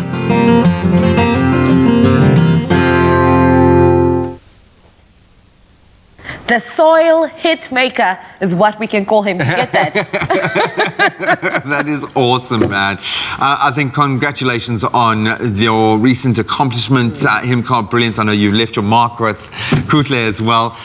Here's to more recognition and also a bigger desire from everyone within our country to do more to help environmentally conscious efforts like this. We absolutely love it. Well, speaking of which, we're going to get into the 5th edition of the International Public Art Festival. And again, sustainability is at the heart. Stick around.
It's my feel-good breakfast show.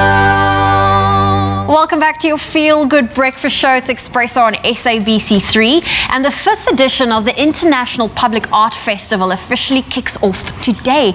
Now, the art festival will see local and international artists gracing the streets of Salt River and beautifying its walls. The family-friendly event is hosted by Baz Art in association with the City of Cape Town. And the co-founder of Baz Art, Alex Tillmans, joins us in studio to talk a little bit more of what we can expect. Good morning. Good morning. Thank you for welcoming me. Well, it's so good to have you here. And what an exciting and such an interesting initiative that you've brought together. But tell us what it's all about, the Baz Festival or Baz Art. So, it's the 5th edition of the International Public Art Festival. So, today, like even this morning, we have 21 artists painting walls. As we speak. As we speak, they're setting up, they are painting.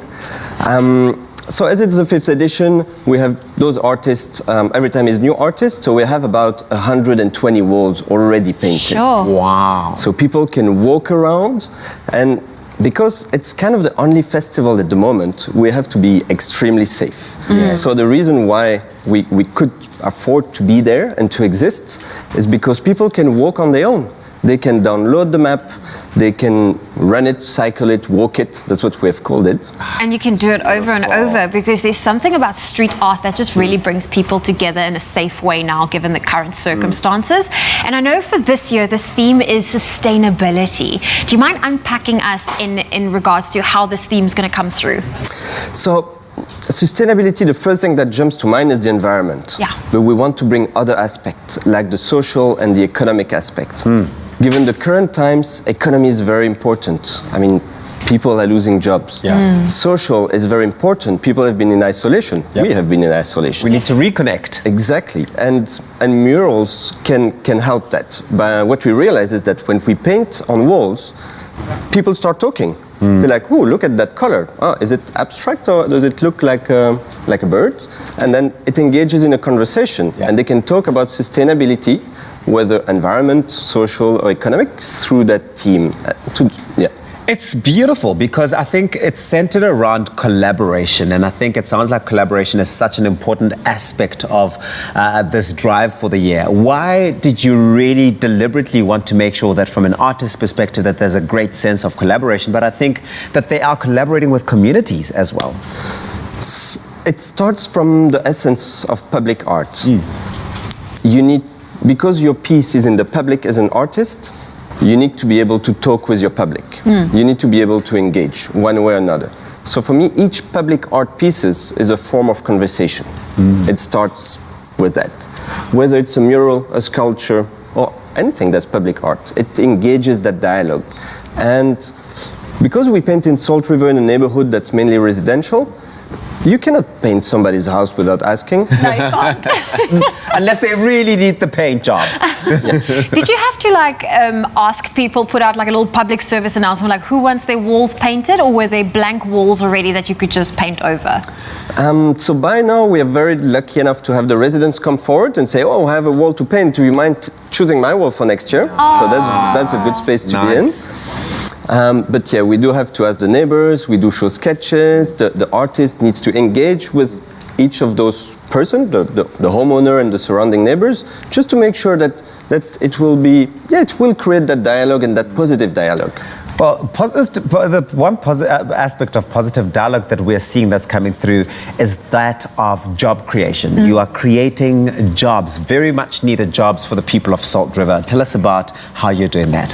So, it first started as an art platform. So we're providing jobs after the festival to the artists. So we're seeking jobs for the artists throughout the year.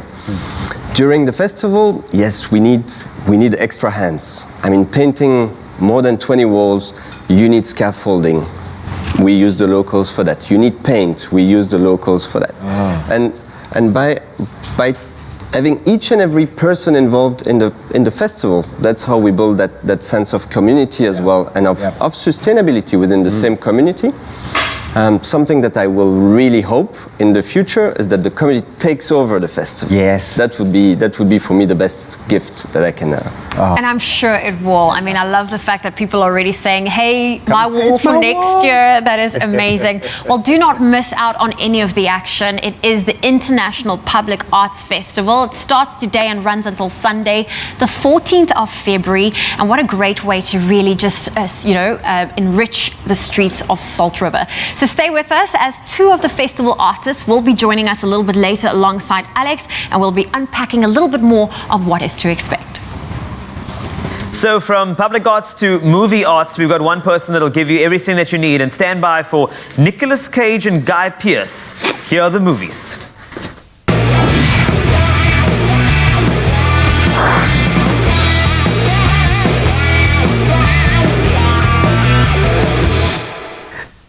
Here we go. JB Sebastian is back with his own intro and with an intro to some of the best movies that you can find, and that'll come to the circuit very, very soon. So we're going to start off with, when I saw this trailer and I saw Nicolas Cage with a full head of hair and with some sort of John Wick type of thing going on in a theme park, I was like, JP, tell me why. I'm firstly impressed that you're even able to place anything that Nicolas Cage is doing. Nicolas Cage is probably being studied by the World Health Organization. He's a bit of an enigma in himself.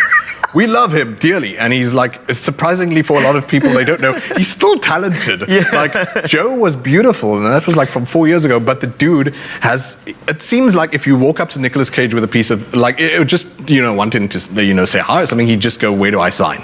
Like, show me the dotted line, I will be in your movie. You've got a phone? Film us now.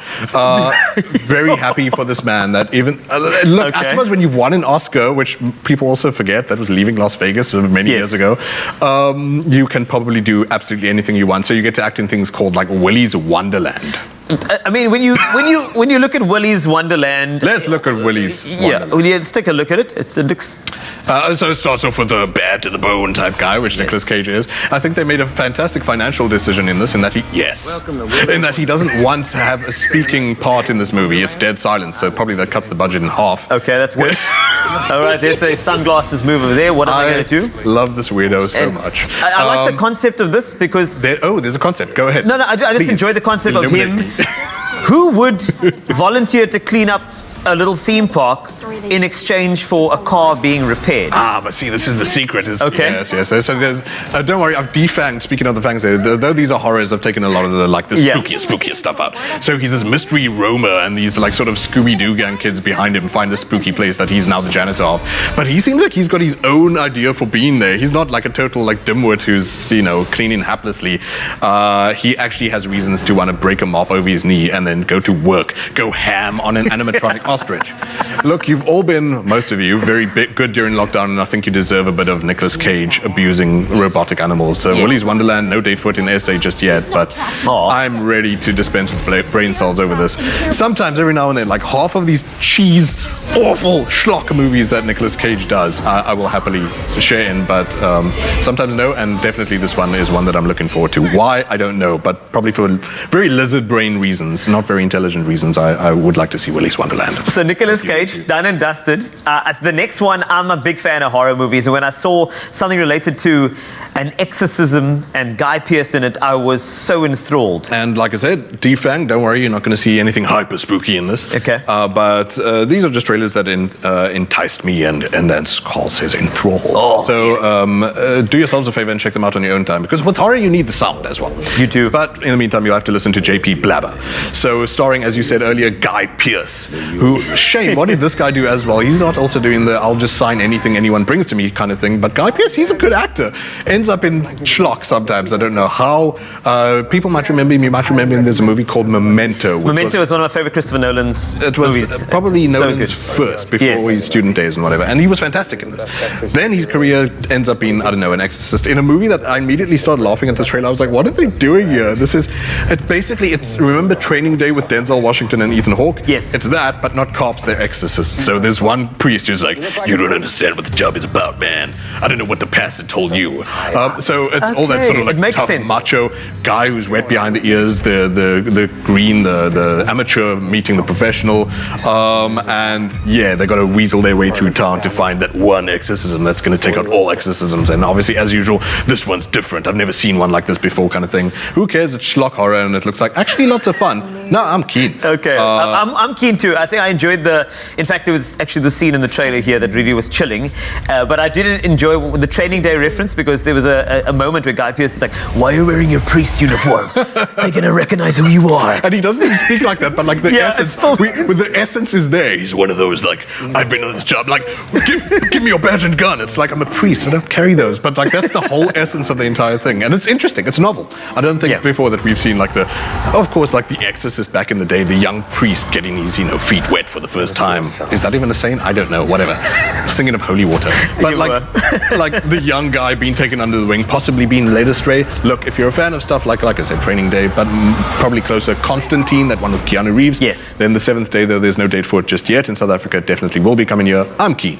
I'm super keen as well. In fact, I'm keen for both movies. So if you're looking for something that has a touch of horror to it, Willy's Wonderland, or perhaps The Seventh Day, then make sure you exercise your right to go to the movies when it's out. Sorry, I had to exercise your right to go to the movies, and especially when it comes from JP Sebastian, we know exactly what we're going to get, and that is entertainment non-stop. You deserve it. Willy's Wonderland and The Seventh Day. Enjoy.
Are you ready for a sizzling summer holiday in Mzansi? Your best holiday is yet to come when you book at any participating Marriott branded hotel. Redefine your holiday with a beach break, nature retreat, or a road trip adventure. With the Marriott Summer Holiday offer, you can enjoy 25% off standard hotel rates, including free breakfast if you're a Marriott Bonvoy member and 15% if you're a non-Bonvoy member. Book on Marriott.com for the best rates guaranteed. It's my feel-good breakfast show. Welcome back to your Feel Good Breakfast Show, Expresso here on SABC3. I have something to ask you, okay? When was the last time you had a date night with someone special? Well, if ever.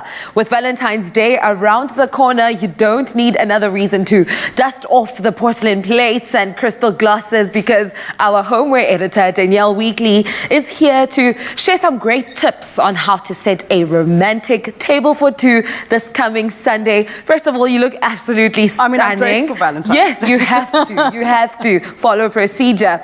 This looks beautiful. I love each individual piece. And for anyone out there looking for ideas on how to set their own on-trend table, what items do they need exactly? Because obviously I dine like this every night. Oh, look at you. Lies. For me, the key things for setting a table, so you don't have to spend a fortune, you don't have to necessarily go out and get brand new things for everything. It's about layering and using the things that you have. But it's about candles and beautiful candlestick holders so that you create some romantic light. It's about beautiful crystal glassware. Yes. Because obviously we want to have something to drink, even if it's water, in something beautiful. And about platters so that you can feel sharing food is part of the thing. It's not about a plated meal. It's about putting things things in the middle of the table and then eating with your loved ones. It's all about the intimacy of also just reaching out to grab a little something. Having a little something nibble. from the- You know, I love that. I'm all about the ambiance. So these candles are it for me. How do we set it up exactly? Because we have our items now and we want to put it together very nicely. Okay, so you're going to put it together with me, right? Oh, please. Because what I loved about this Valentine's table was that it pulled in a little bit of the pink, but also wasn't a classic red and pink Valentine, so I brought in some of the blue things. So we're going to start with the blue plates. At the bottom, just for a little base, so you've got a monochromatic color at the bottom, and then we're going to top it with one of the floral plates. I think these are super on trend. Nature's a big theme in decor at the moment, and I think that these kind of play into that, so you'll use them beyond just this one night. Yes. A little pink bowl, right? Do I have a pink bowl? You have there a pink we go. bowl. I think they're gorgeous, and we need our glasses. So you've got some crystal glasses. Obviously, I like to drink a lot, it would appear, because I've got wine, and I've got gin, and I've got water. Everything. And then for me, what I really love is the fact that we can then add the platters to everything. So a little bit of a platter for something that you can nibble on later. That is my vibe. Would you like something to actually eat your food with? This is stunning, Danielle. Ta-da! It's like fine dining, but only in the comfort of your own home with fantastic Woolies items. What are your last minute item shopping or additions to this great setup? Okay, so Valentine's Day is not Valentine's Day without flowers and without chocolates. Yes. So for me, you can share the love with little under 20 Rand numbers, which I think are super cute. So there needs to be a bit of cutesiness, and I think what this table doesn't do is all of that. So little heart-shaped lollies to pop into your things. I am obsessed with the Woolworths fortune cookies. They are dipped in either white chocolate with little hearts or dark chocolate with hearts. And I think it's a great icebreaker also for the start of a Valentine's Day to see what your romantic fortune is. Yes. You need to show me what's inside. You break that one open. Okay. This is mine. It looks already half eaten. Should I just go for it? Go for it. Okay, I'm just going to put it here on the plate. That's your starter. Yes. So mine reads, you make someone's heart race. There you go. This is so precious. It better be my date's heart, okay? It's awkward if it's not your actual date. Honestly, truly awkward. Danielle, thank you so much. Pleasure. This is stunning, and honestly, it's just like a very special way to make a special day even more special. Those are a lot of specials, right? A lot of specials.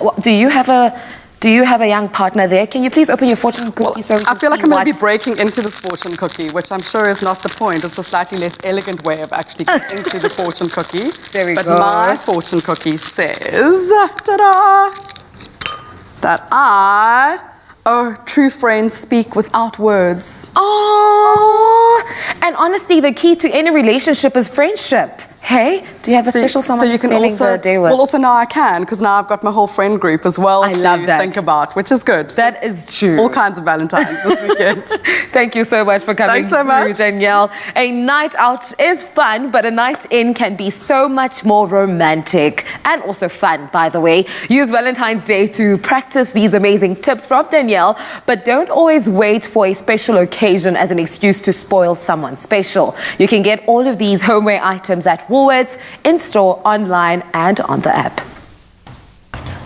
Thank you, ladies. Absolutely beautiful. That's got us all loved up. We are loving the love because we've had some amazing, really heartfelt dedications come through as part of a drive to experience more love with Nespresso, and we've been kind of putting it to you guys to help us find the best dedications that we can to help you up your game and win over some more hearts. We are giving you the chance to win an incredible prize bundle from Nespresso worth 6,399 Rand to amaze your Valentine this month of love and beyond. And we've received hundreds, literally hundreds of entries already, so thank you so much.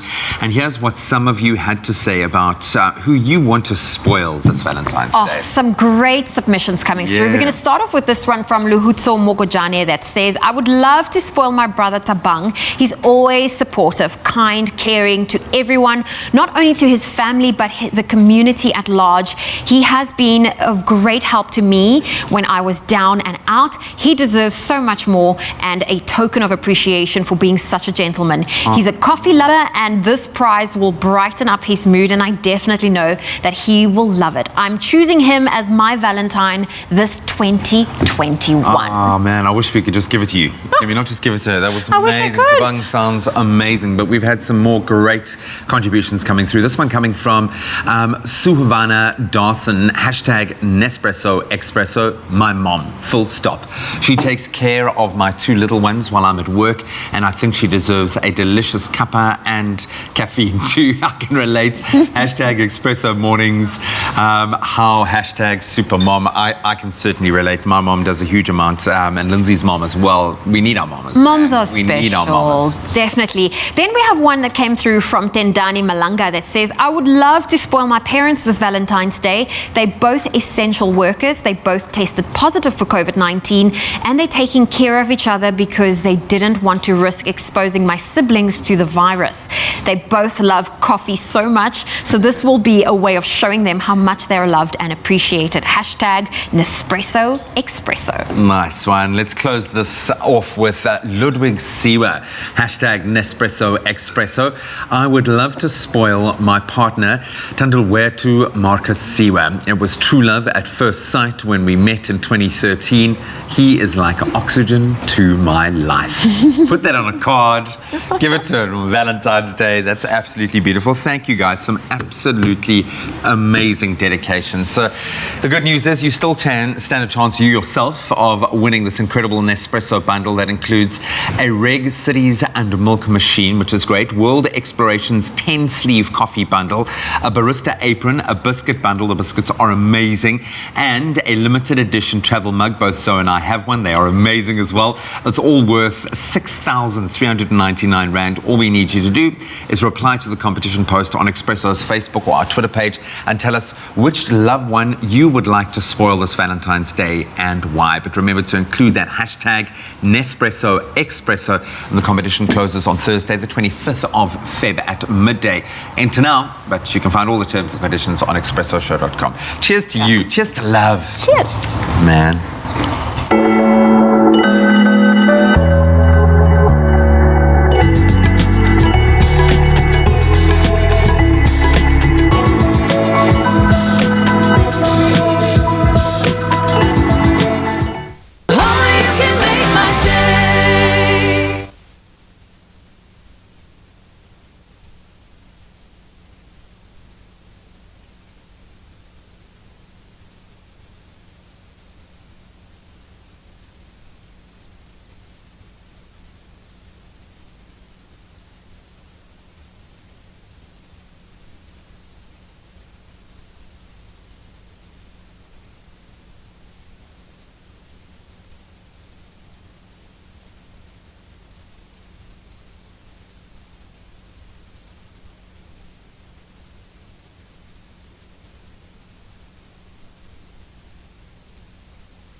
It's my feel-good breakfast show.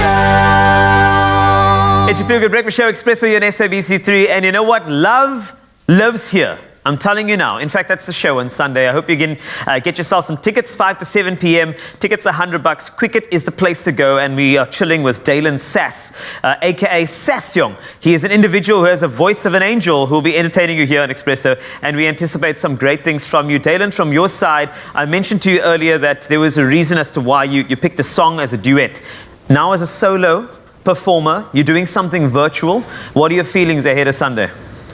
I'm really excited. To work with Alistair is such a big joy. And he's taught me a lot over the years, so I'm really excited to perform with him once again. Yeah. And I mean, this is a virtual thing, so you're not going to get any of the screaming fans, none of that. So you're going to have to scream for yourself, pretty much. So are you going to, when you hit the high note, say, Sassyong, and then come back down to earth? Just give myself a tap on the shoulder. You have to do that, eh?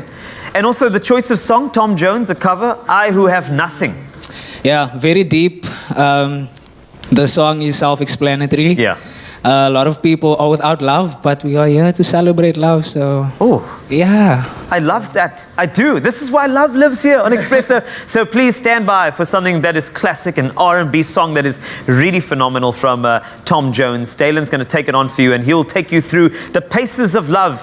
And on Sunday, he'll do just that if you get your tickets for Love Lives Here, a performance that you cannot forget. So it's not unusual to stand up wherever you are and enjoy this song, I Who Have Nothing. Dalen Sass. Enjoy.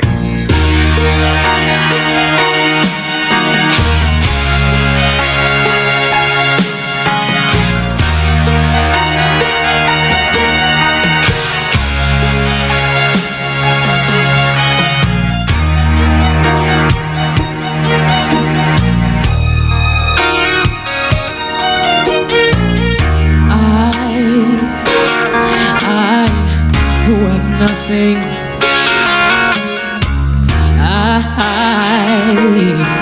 I who have no one adore you and want you so. I'm just a no one with nothing to give you, but I love you.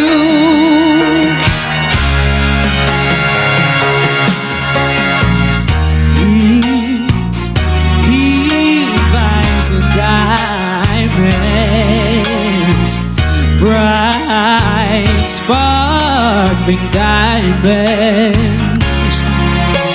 But believe me, dear, when I say that he can give you the world, but he will never love you the way I love you.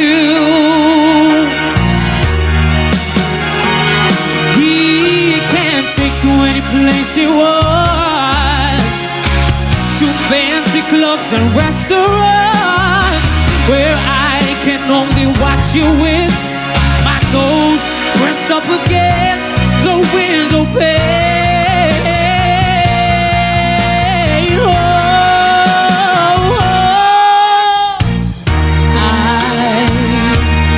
Oh, I who have nothing.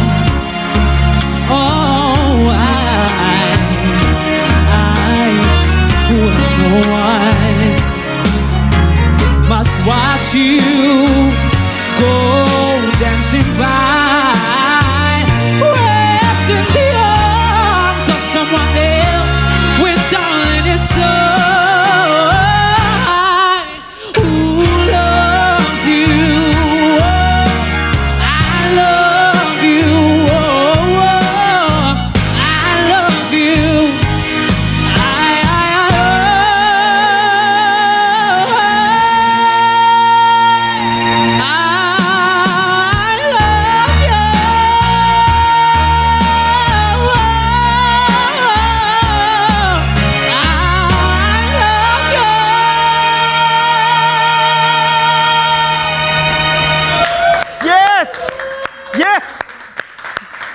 Actually, I love him. That's what he was actually saying.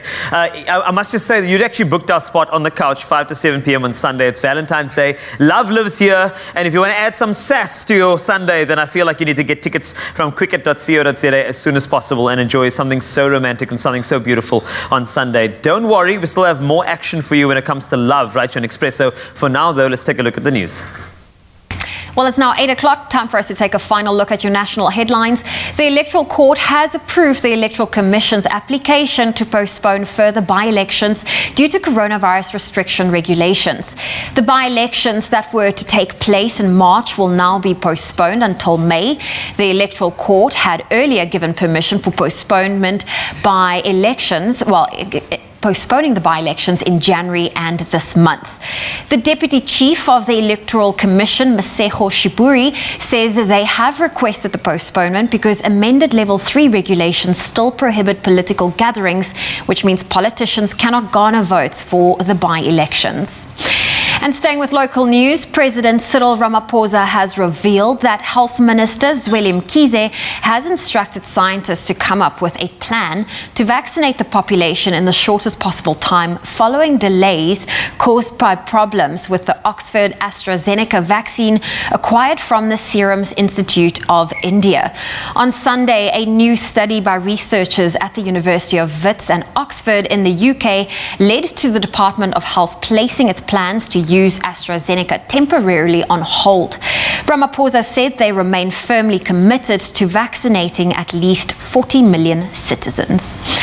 We now move to news beyond our own borders, where the ruling party in Tanzania has dismissed growing calls for its MPs for President John Magufuli to extend his term of office.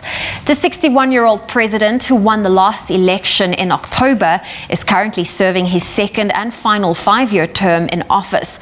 Magufuli's spokesperson told Parliament that he had no intention of remaining in power beyond his current constitutional mandate. Even during his first term in office, Magufuli has dismissed such proposals, saying he would not extend his presidential limit, not even by a minute. And scientists say coronaviruses related to the SARS-CoV-2 virus may be circulating in bats across many parts of Asia. A virus that is a close match to the SARS-CoV-2 virus, which causes COVID-19, has been discovered in bats at a wildlife sanctuary in eastern Thailand. The researchers predict that the related coronaviruses may be present in bats across many Asian nations and regions. Past studies have suggested that SARS-CoV-2 emerged in an animal, most likely a bat, before spreading to humans. The study is reported in Nature Communications. And now some news of new nesting bins at Boulders to encourage some romance, just in time for Valentine's Day. Some 60 penguins at Boulders Penguin Colony, close to Simonstown, are to get upgraded nesting bins to encourage romance. The bins are important for colonies that are uncovered to predation and various environmental pressures. The brand new nesting bins are set to enhance breeding circumstances for the endangered African penguins in the colony throughout the Desk Mountain Nationwide Park. Sandpark's spokesperson Reynold Takuli explained. The major aim is more than simply love for these adorable little creatures. It's hoped and can assess to boost the numbers of the endangered species. Moreover, it's a conservation intervention to switch misplaced habitat. The most recent design of the bins is fabricated from a geotextile cloth that's each non-toxic and environmentally pleasant. The design is predicted on the naturally dug burrows made with guano of penguins and offers security from predators. Alison Koch, Cape Analysis Centre marine biologist, said synthetic nests would help in the breeding access and least the breeding success of the African penguin and subsequently assist in growing their numbers. Well, on that note, that's where we leave your morning headlines. Let's take one final look at your sport.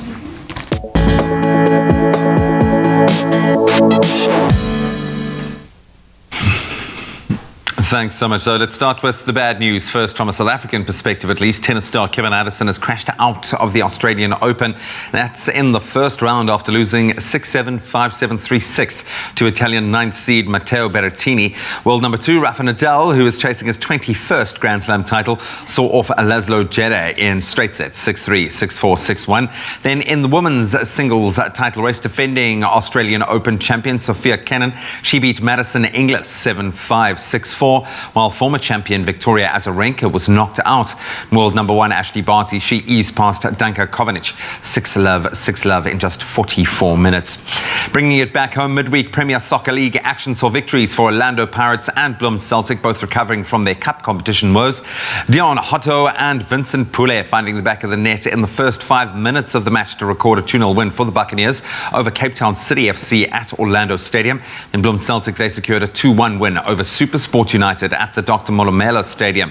So despite their loss, though, SuperSport do remain in second place on the log, 5 points adrift of log leaders Mamelodi Sundowns. And after their victory, Pirates now move up to 4th on the PSL standings, level on 28 points with SuperSport and Swallows. And then on to football further abroad. Manchester United have booked their spot in the FA Cup quarter-finals. That was after recording a 1-0 win over West Ham United at Old Trafford in extra time last night. Red Devils midfielder Scott McTominay, who's been in good form, broke the deadlock in the 97th minute to confirm the win for his team.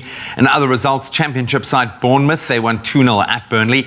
And then, of course, in the FA Cup tonight, full roster, Swansea City take on Manchester City, a mountain to climb there. Leicester City host Brighton, and Everton will be up against London rivals Tottenham Hotspur. And then finally onto cricket. England recorded an emphatic 227-run win over India on the final day of their first test at the M.A. Chidambaram Stadium in Chennai yesterday. James Anderson in the wickets again, taking 3, and Jack Leach picking up 4 wickets as India were bowled out for just 192 on that final day. So the visitors now lead the series 1-0. The second test between India and England will start this coming Saturday. That's a wrap of your sport for this Wednesday morning. Let's take one last look at some of your beautiful skies and get a take on our Wednesday weather.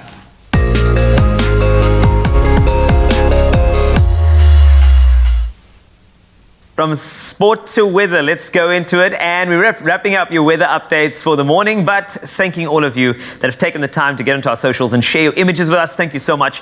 We started off with newcomer Ayanda Zamar from Pietermaritzburg sharing this grey skyline, followed by Louise G. Cheery on the south coast of KZN, and then Pat Sunkel shared a photo from Durban.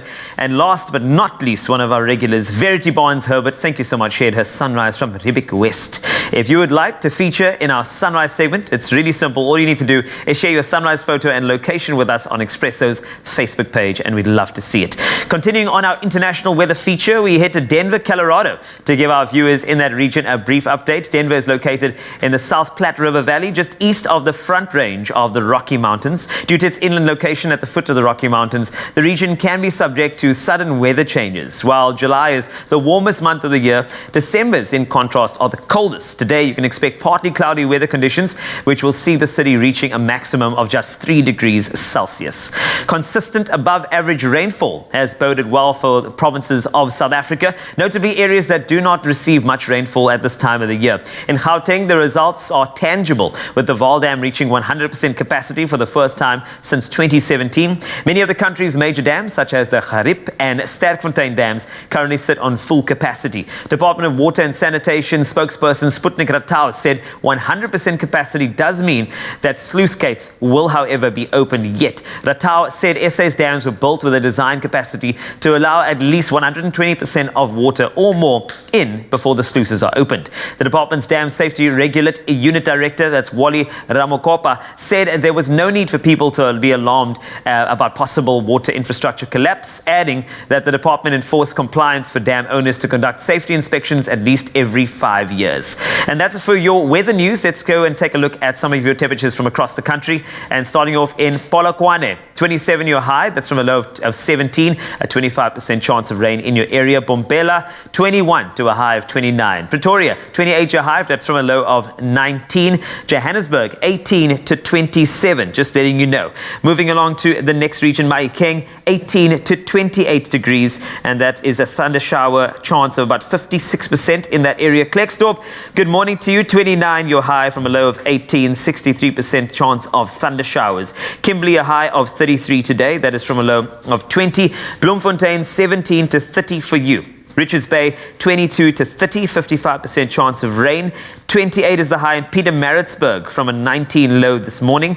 Durban, 24 to 29. Mthatha, 20 to 30 degrees today. East London, 22 to a high of 28 degrees. Cradock, you are a massive 37 degrees. 17 is the low. Port Elizabeth, 26 the high from a low of 21.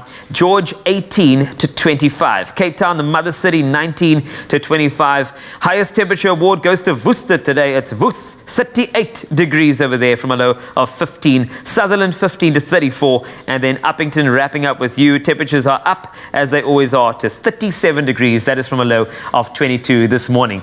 That is a wrap of your temperatures from across the country. Have yourself a fantastic day, and don't forget to ensure that you send our sunrise pictures to us on our Expresso Facebook page. Yep, we'll be on the lookout for those sunrise pictures. Do get them through to us on our Facebook page, Expresso Morning Show, SABC3. Now, all throughout the morning, with the help of Alistair Izobell, we've been celebrating love songs in style. He's got lots of love songs, lots of our favorites, but it's competition time, right? Yes, it is. But first, we want to congratulate Yasmin Williams, who has won herself a 500 Rands Woolies gift card with her heartfelt story. She says, the best surprise I received from my husband on Valentine's Day was when he fetched me from work. Funny, he had no gift and I was okay about it till we passed Woolworths in Kromboom Road and this guy was selling roses. My husband then asked how much would it be for one, and there I got my rose. That was like the moment for me, as I didn't expect anything at all, but it's the thought that counts and I appreciated it so much. Hashtag guess who. Oh man, you see what? If this doesn't melt your heart, then you really have a heart of stone, made out of stone. Honestly, that's really it's such a beautiful heartwarming. story. It really is. I love it. And I agree with the fact that it's not always about the gifts or, you know, the money or flashy anything. It's honestly about the thought that counts. He knew that at that particular moment, buying a rose is going to make her smile in that moment. And he did it. And that's exactly why she won herself a 500 Rands of Woolies gift card. Well, you can be just like this wonderful winner this morning. Stand the chance of winning that 500 Rand Woolworths gift card too. All you need to do is reply to the competition post on our Facebook, Twitter or Instagram pages and describe your dream Valentine's Day. Just tell us, you know, a story. Paint the picture for us. And remember to include that hashtag guess who. This competition will close at 9 o'clock this morning. You haven't got that much time, so do hurry. T's and C's apply. I mean, it's not about the glass having a drink in it quickly. It's about knowing that I'm thinking of you as I sip the air. Cheers. And I love you. Happy Valentine's Day. I love you too. Yeah. Celebrate the month of love on the Insider SA this Saturday night at 8 as we explore the theme of romance with Springbok Stephen Kitsoff and his wife Amy as they relax at a luxury villa. Furniture designer David Kreno and his fiancée Yasmin reveal their wedding plans, and we experience vegan home cooking with tech and gaming couple Grant Hines and Amble Barnard. That's the Insider SA, Saturday night at 8, only on SABC3.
It's my feel-good breakfast show.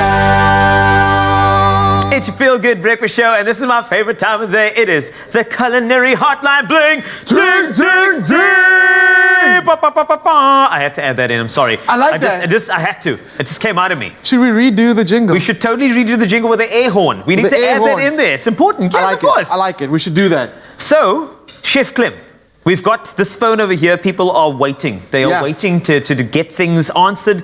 And I'm excited about today because we've got a couple of callers coming through. So remember, the number is 021 110 552. That is our personal numbers. Call it any time of the day. I'm just kidding. Only now with the Culinary Hotline. Who answers that phone if someone does call that phone like at 12 o'clock at night? Who answers that phone? I answer it. I answer the phone. Okay. I've had very weird calls coming through. Either way, if it's about culinary stuff, I send it to you. So last week we covered so many kitchen disasters. I mean, I had a few of my own, and you shared a lot with us, but there was one that actually really came up, and this wasn't, we couldn't cut this one because it has something to do with a mandolin. And this particular device, it is an enigma in the kitchen sometimes, because the thing is, you literally are holding something and slicing away. So how do we do this without your fingers disappearing is the key. So this one came through to my DMs. Oh, is it your DM? And then it literally had a picture of this woman's boyfriend in ER with the big towel over his hand. Started like that, and then there was a delayed process, and I was like, what's going on, what's going on? 5 minutes later, it came out, he cut his finger on a mandolin. So if you don't know what a mandolin is, it's this. What it is a straight flat surface, which allows you to rapidly slice things because there's a razor sharp blade at the bottom. It normally comes with a guard. That kind of you pop the guard on here and then you use that. Those things go missing. And I always think like 5 minutes after you've opened it, boom, guard's gone. How do you do it? How do you use it now that the guard's gone? It's actually quite simple. All right. But I say simple because as you're going at rapid speed, your hands start to relax. You try to get that little angle to get a thing. Fingers gone. You know what? You mentioned something. I think what happens is at the end of whatever vegetable you're slicing, I think that's where it becomes very dangerous because you want to get the most out of your produce. You don't want to just kind of hoy it halfway and say it's safe now and throw it away. Yeah. So teach me how to mandolin. Please. What you're going to do is you're going to work with an open palm. Have you ever fed a horse? Yes, I have. Open palm. Yes, you have to do this. Open palm. I'll say go for your fingers. Yes, they do. Look at your mandolin. Think horse. Think horse. So, okay. All right. Open palm. Get that grip. What I can also suggest is if you're worried about your whatever you're cooking not gliding, spread a little spray and cook. Less friction. So now whatever you're doing is going to really start moving. Okay. Then you do open palm. Open palm. Fingers up. I noticed you even have a little curvature on your fingers there to really avoid the cut. You really don't want to get caught with that, okay? So I missed the board, but what's going to happen is you're going to get these super thin slices and you're not going to get your fingers. I do understand when you get that last little bit at the end, that's when things get tricky. That's correct, yeah. Here's what I'm going to say. If you get to the bottom of the potato and you're doing that thing and the palm of your little section here can touch the back end when you're holding it, stop. It's not worth it. It's not worth. Okay, so now what are you going to do with that little piece? Are you just going to say, you pop it in the microwave, a little bit of salt and pepper, a little bit of butter, a little bit of snacky snack while you're busy with your dish. Just don't try and risk it to get that last little slice. One last story, very gruesome. Okay. Very gruesome. Can't wait. Very gruesome. I was a chef student, my first placement ever. The guy's busy giving me attitude, telling me he's been in the game for so long, slicing meat on a meat slicer. 5 minutes later, this cheeky guy, we just noticed that things aren't looking right. Man didn't even notice. He took the tip of his finger off. It's so sharp you won't even notice it. Please be careful in the kitchen. Please be careful. And remember the horse thing with the mandolin. Don't forget. Think about scallions and stallions. It'll work for you beautifully. Love that. You're welcome. I'm here all week. We're just trying to save people. Next thing is we've got this really great message, and I had to take this call earlier, so I actually just remembered. So Mrs. Abdullah from Cape Town, she wanted to know how to make agar jelly. And I love this question. Yeah. Because if you don't eat pork, right, or if you're vegan, chances are you can't have 90% of the gelatin that's on the market. Correct. Sometimes it's got natural extract from like cartilage, and it's the animal based, so you can't really always go for this. Yeah. Agar comes in because it is made out of an algae. So it's good for everybody. Oh. It sits the same way. So what you want to always do is remember your ratio. 2 teaspoons of the powder to 1 cup of liquid. Okay. And back in the day, it was only available in restaurants. Not anymore. Now you can find them almost anywhere. And they are amazing. And there's no, they just last forever. So you can keep them in the back of your cupboard. and it'll just live there. So super simple. Heat up a liquid, add that 2 teaspoons of your agar-agar, mix it through, it'll dissolve. Make sure you dissolve it completely. Okay. If you don't, similar to gelatin powder, those little gelatin granules sink to the bottom. Yes, it does. And it makes these weird little jelly things at the bottom. Make sure you mix it really well through. Never set it in the freezer. Same thing with gelatin. Never try and set your gelatin in the freezer to like rapidly reduce that temperature process to get it to sit. Always the fridge. And then you got this cute little jelly. Let me just turn it out for you. This is an agar-agar one. It's so simple. If you can use gelatin, you can use agar-agar. That looks gorgeous, and the gloss on it looks even better than gelatin. Can you see that wobble? I can see the wobble. Wait, should we? Just do the wobble there. You see, I can't even help it. It's like in a club. It's amazing. You know, when you go to those things, you just have to move with the people. You have to. You have to. It's like that. So absolutely use it the same way you use gelatin powder. Add it straight to your liquid. Stir, and let it sit. It is the same. The water itself, I mean, do you have to bring it to the boil, or is it just like a nice light simmer? Is that fine? A simmer's fine. It doesn't have to be a rapid boil. That's fine. Just warm enough to melt those granules. That's it. Beautiful. Okay, I got another challenge for you. Now that we've got the wobble going, you've got Tanya Valor, a Facebook question. Now, Tanya says, morning, last week I asked about whipping coconut cream. Can you whip it? And is there a recipe for it? And I know this is like a dancing question. Can you whip it? And then you just whip, but it's not like that. Tell me, can this be done? Because this is a conundrum for me, too. It can be done, first of all. There's a couple of things you have to get right first before you try whipping cream. All right. And these are the tips I also give to people when they're whipping normal cream. Chill your cream. If it's not cold, you are going to struggle to like get that air in there to aerate it. So pop your cream into the, it's coming from the fridge anyway. Okay. To be really safe, pop it into the freezer 5 minutes before you actually whip it. It makes such a huge difference. All right. On a very hot day, okay, pop your bowl into the fridge as well. So then you've got cold cream, cold bowl, and I'm telling you, it's almost instant the way that it just captures the air and starts aerating. So for coconut cream, it's not going to work if you have barely cold, just cold. You really want it properly cold. And then all you're going to do, and don't use the reduced fat cream for this one. Use proper coconut cream. And then get that in there. Let's start with a little bit first. Whew. And this is great, again, just like the agar-agar, if you are on a plant-based diet, or if you don't eat cream, if you're off dairy right now, this is a great one because it does whip, it gives you that nice texture. I need to see this. First thing, I'm excited. I'm full of the tips today. You are full of the tips. Okay. I just want to see this one. When you start whipping cream, yes, we normally do this, and then our arms get tired. We swap other hand. Okay. Yeah. When you start whipping cream like this. Okay. Because then what happens is you actually use the inner part of your forearm, and then when this gets tired, then you switch it over to this part. Now using that outer part. So there's actually a workout here. It's an amazing forearm workout. I'm telling you. Because now what you've told you, 2 muscle groups, 1 bowl of cream, 1 chance, 1 desire. That's it. This sounds like a movie that JP Sebastian should review. It does. With Nicolas Cage? Exactly. Nicolas Cage in coconut cream whipping. He would nail it. He would sign for that movie. He's taking anything these days. So but let's continue. As you can see, it's already starting to thicken. And look at your technique. There's a movement of the arm and the wrist as you go along. Absolutely. So using that, I think it's called a pistol grip. Wow. Yeah, it's a shift of how I actually hold a knife. Okay. So as you're doing it, can you see it starting to thicken? I can see that. Okay. So now what happens? You do realize I'm going to tip the bowl over later to see if you. No. It's not going to do. It's not a meringue. It's not a meringue. It's going to coat you. No, don't do that. Okay. So all right. The one thing now. Let's just imagine arms getting tired. Switch it over. Soft peaks, huh? Soft peaks. Look, what happens is as you do this, if you notice, I mean the lights are quite hot here. If you notice it's not coming together, pop it in the freezer for another minute, and then whip it again. And I'm telling you, it comes out super thick. It starts holding its shape. Okay. We're doing it. You know, you keep on whipping because I feel like we're at soft peak right now. Soft peak stage. I mean, this is what the guy does. I mean, this is Chef Clem. And if you have any other questions with regard to the kitchen, we've got you covered. So all you have to do is send through any request. 021. Anyone. We are here all morning. 021 110 552. And don't worry, we will be back with another session of Culinary Hotline Bling. Ting, ting, ting. We'll be right back. Keep on whipping. Keep on whipping.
It's my feel-good breakfast show. Welcome back to it. Yes, your feel-good breakfast show, Expresso. We're live on SABC3 on this beautiful, beautiful Wednesday morning. Thank you very much for choosing to start the morning off with us. Now, the 5th edition of the International Public Art Festival officially starts today. It's already going on as we speak until Sunday, the 14th of February. And it features amazing local and international artists who are pouring their hearts into it. And the theme for 2021 is 100% sustainable. And two of the artists participating in this year's event join us now. Welcome Njabule Hlope and Jennifer Ernie, alongside co-founder of the Baz Art, Alex, who is sitting here once again to tell us all about what's going on this year. Guys, it's so good to have you. Thank you so much for joining us. Oh, it's excellent to be here. I love this project, and I love that this is the 5th year that it's happening. Njabule, I'm going to ask you the first question. The theme this year is sustainability. How do you interpret that into your artwork? I mean, a lot of the time we think of sustainability, we like to think of environmental sustainability. So when I was working at this, I tried to come at it from a different angle. And, you know, coming into this community, being from Johannesburg, being a Zulu from Johannesburg, coming into a place where, you know, it's filled with a lot of Xhosa people. So you get mistaken a lot for a Xhosa. You get people trying to speak in your language, but it's not your language. So I thought, you know, a way just to allude to the fact that, you know, there is a way to, you know, address all of people's individual cultures. So, you know, just trying to shed light on the Khoi and the San community and the fact that these things are different and they should be celebrated as different things. So my artwork is about the Khoi and San, but not a representation, but an allusion to the fact that, you know, there are different things. So in order to sustain the place and the environment, you know, culture is a thing that you need to sustain as well. So yeah, that's how I took it. And you've got to be able to interpret that and be able to express it in art, which I think is absolutely mind-blowing. Jennifer, the theme, sustainability, what did you really want to make sure you get out of it? What did you want to achieve with this theme? Well, in my mural, I went after two subjects in specific. Water, so you could see like a stream of water falling down my mural. And this is I wanted to focus on the idea that water is a finite resource, you know? And then the creatures I used in my painting were a honeybee and fish. You know, these are creatures that are characterized by their abilities or their lives lived in communities and as working as a community for the greater good, right? Yeah. So to me, these things fit very well. Like sustainability is, I think, accomplished by working together as a community and make communities collaborate. Yeah, collaborate. Together, yeah, exactly. Connect. Exactly. Absolutely. I love that. And I know, Alex, like participation is a very big thing. How are you guys doing that this year? So the participation of the public? Yes. The participation of the public, so we try to have no one meet no one. So it's a non-gathering So it's socially distanced in the process. So if I can advise anyone, is to go online, download your map, you can print it, you can have it on your phone, you can use your map app on your phone, and you can walk it by yourself or you can walk it with your family so that you can enjoy the art. The artists are up in a scaffolding, so they're far away from you in any case. And we all were tested. We all were tested prior, so we're all good. Yeah. We know we're safe, so guys, take your map. If you don't have a printer, you can collect a map. There's a hub close to Salt River Circle, and then walk it by yourself or walk it with your family. If you're a bit scared or you want more information, there are tour guides available.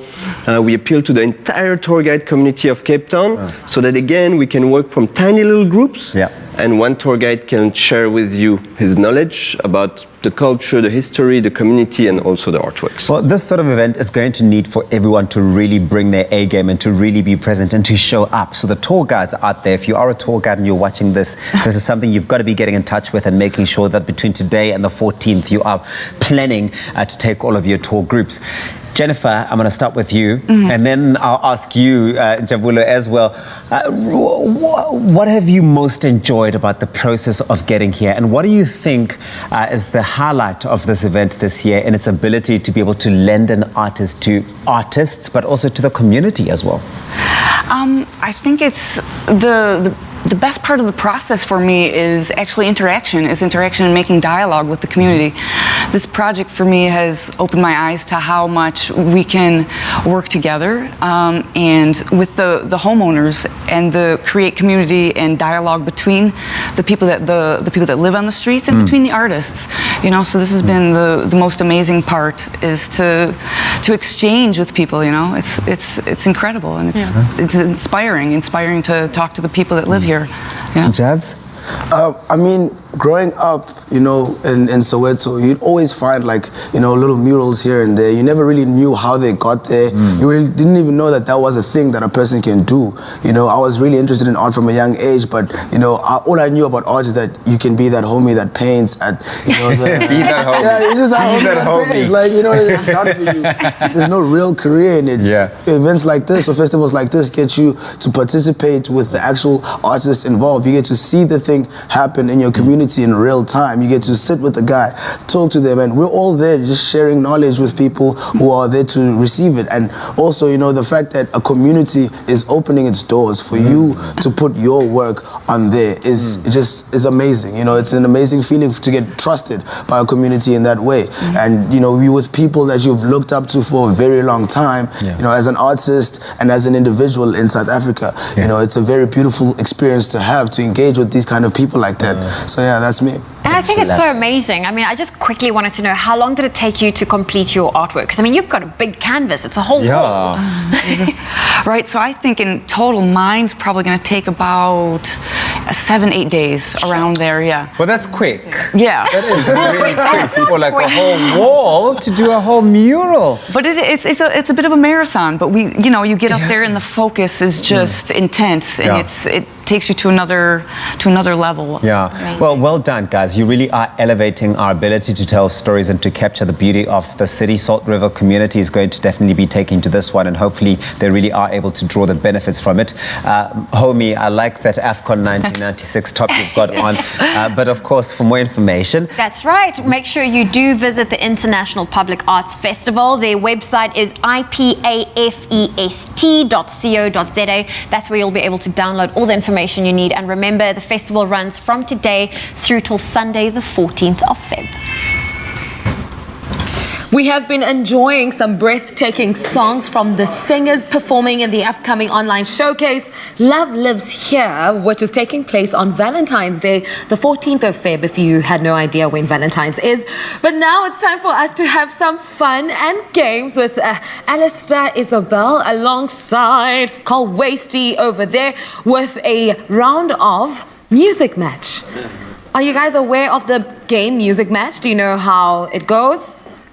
Yes, of course. I know exactly what it means. A little bit. Yeah. It's very simple, okay? I'm going to give each of you a word, different words, and you have 10 seconds to sing an existing song, please. An existing song that includes the word in the lyrics. And to make it even more fun, you at home can actually also join in along with the fun. Take a video of yourselves playing along and post it on our social media platforms to see how many words you get right. Alistair, you are the guest. Why would I have to start? You are our guest. We're starting off with you. And the first word is falling. Oh my gosh. I keep on falling.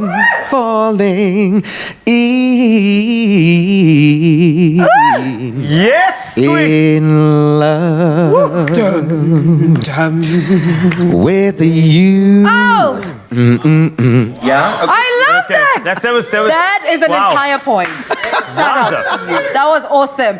Carla, you ready? No. Your word is tonight. Oh my goodness. Oh, such a beautiful word. Can I help you? No helping. 5 seconds left. Sorry. Here we go. Okay, here we go. Tonight, gotta take these records off the shelf. Hey! Something special for yourself. Woo! It's over now. Hey! Gotta leave the troubles all behind. Okay. Carl, is he featuring on your show on Sunday? Is he featuring on your show on Sunday? I didn't want to tell I went forward anyone. because he said no. By the way, that There was a height treat. restriction. So we both out.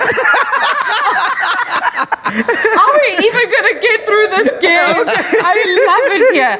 Alistair, your next word is love. L is for the way you look at me, and O is for the only one I see.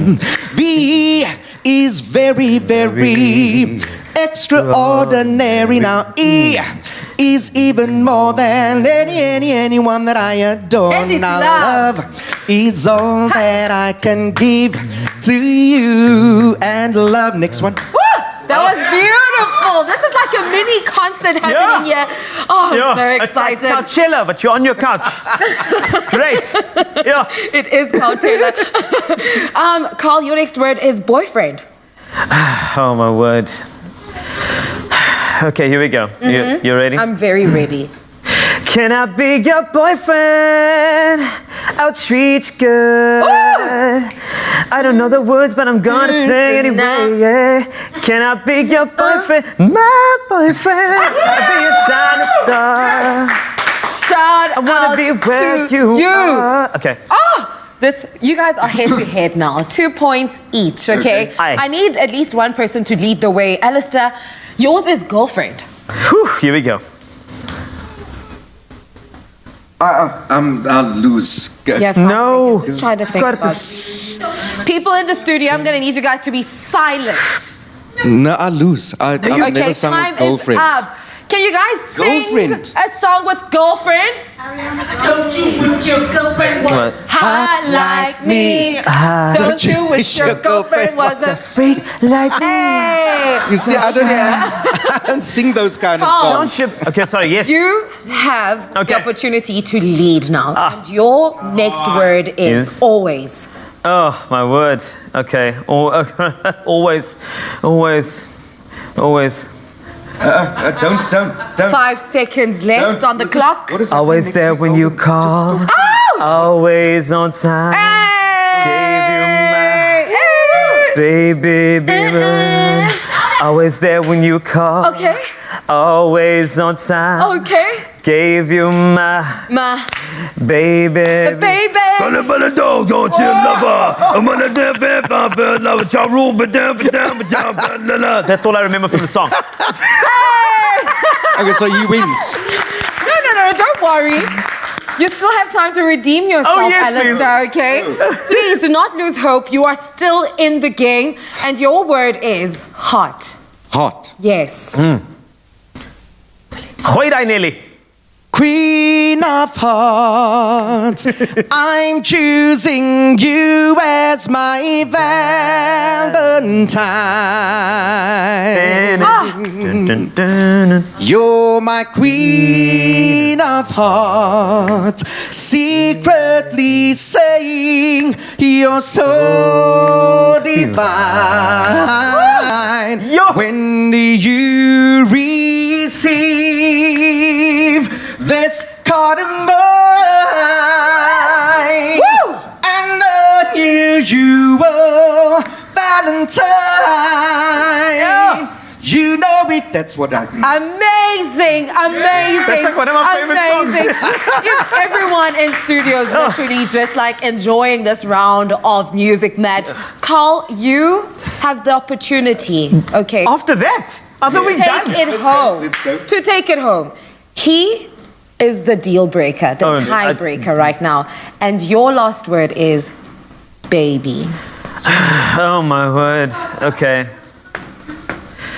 Not Justin Bieber, please. I know you love me. I know you care. I know you love Expresso. And that's why you're there. You love Alistair. You love Culinary. And we will never, ever, ever be apart. Are we a breakfast show? Oh, yes, we are. Do you like being there or in your car? And we are right here, almost there. And I know that you love it and you will care. And that's why I say, baby. Oh, baby, there's the word. All of that to get there. Baby, All of that. baby.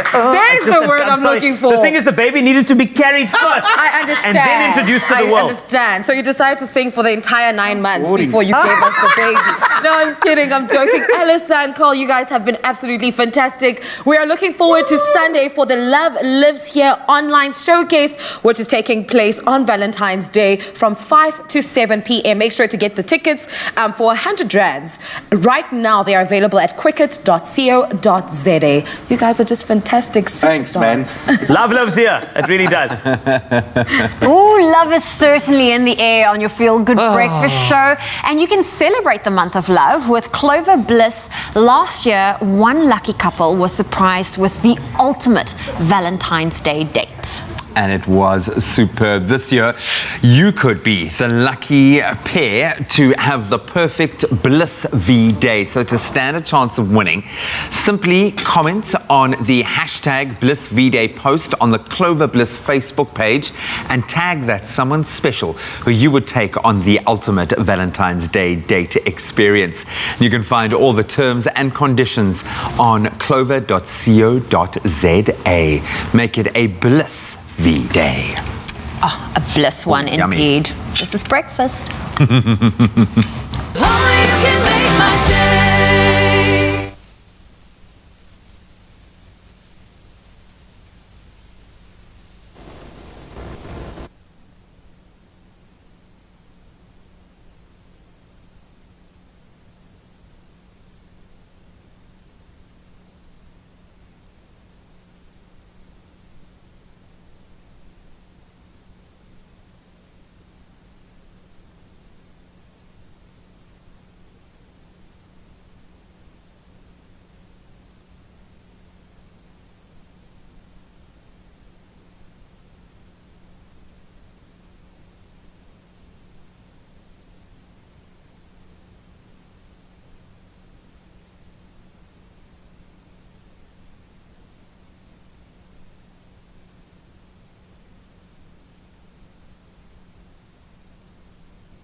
It's my Feel Good Breakfast Show.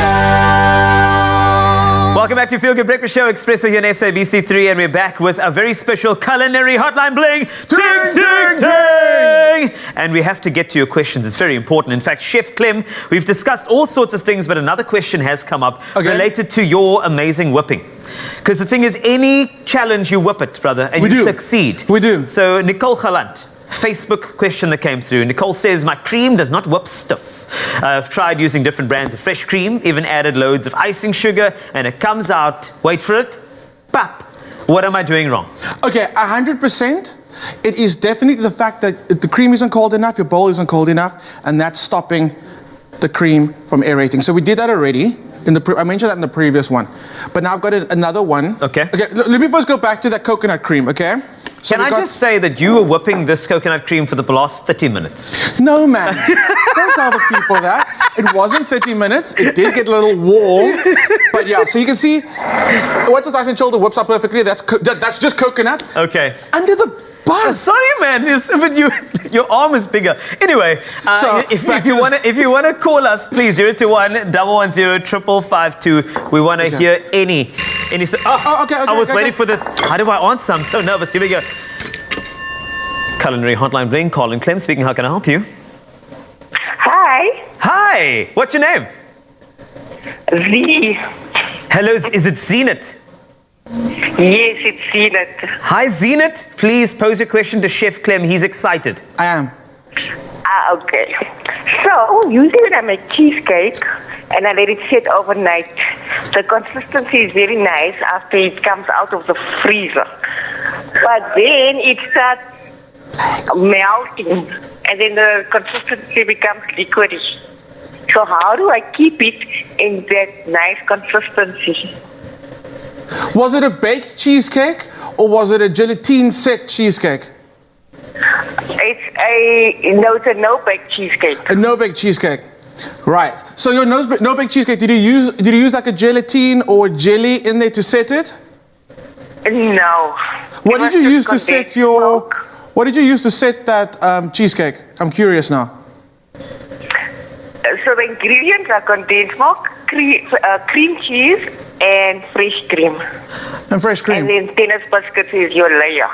Okay, so it should still hold together, but you still do need a bit of a binding agent with that because the cream, it's not going to give you that beautiful slice that you really want. It's still going to be quite soft, quite spreadable, which you don't want. So I would definitely recommend, we have that recipe on the website and on the Woolies Taste website. Look for a baked cheesecake or look for a fridge set cheesecake, which does use a bit of a setting agent, which can either be gelatine or even jelly, which works really well. It adds a bit of flavor to it. But also, the fact that it went into the freezer, you should never have to set a cheesecake in the freezer unless it is like a frozen type of cake, which cheesecakes, you wouldn't ever do that like that. So I'll definitely go to our website, check out those recipes, get the recipes that we have on the website and use those. A cheesecake you don't need to set in the freezer. Did I help you with that one? It's definitely just the recipe. It's not you, it's the recipe. Okay. We'll find one and I'll chat to the social media guys, put one up there. Definitely try a nice easy one. The no-bake one, they're delicious. They're amazing and super easy as well. I hope I helped you. It does help me a lot. Thank you. All right, thank you. Thank you, Zenit.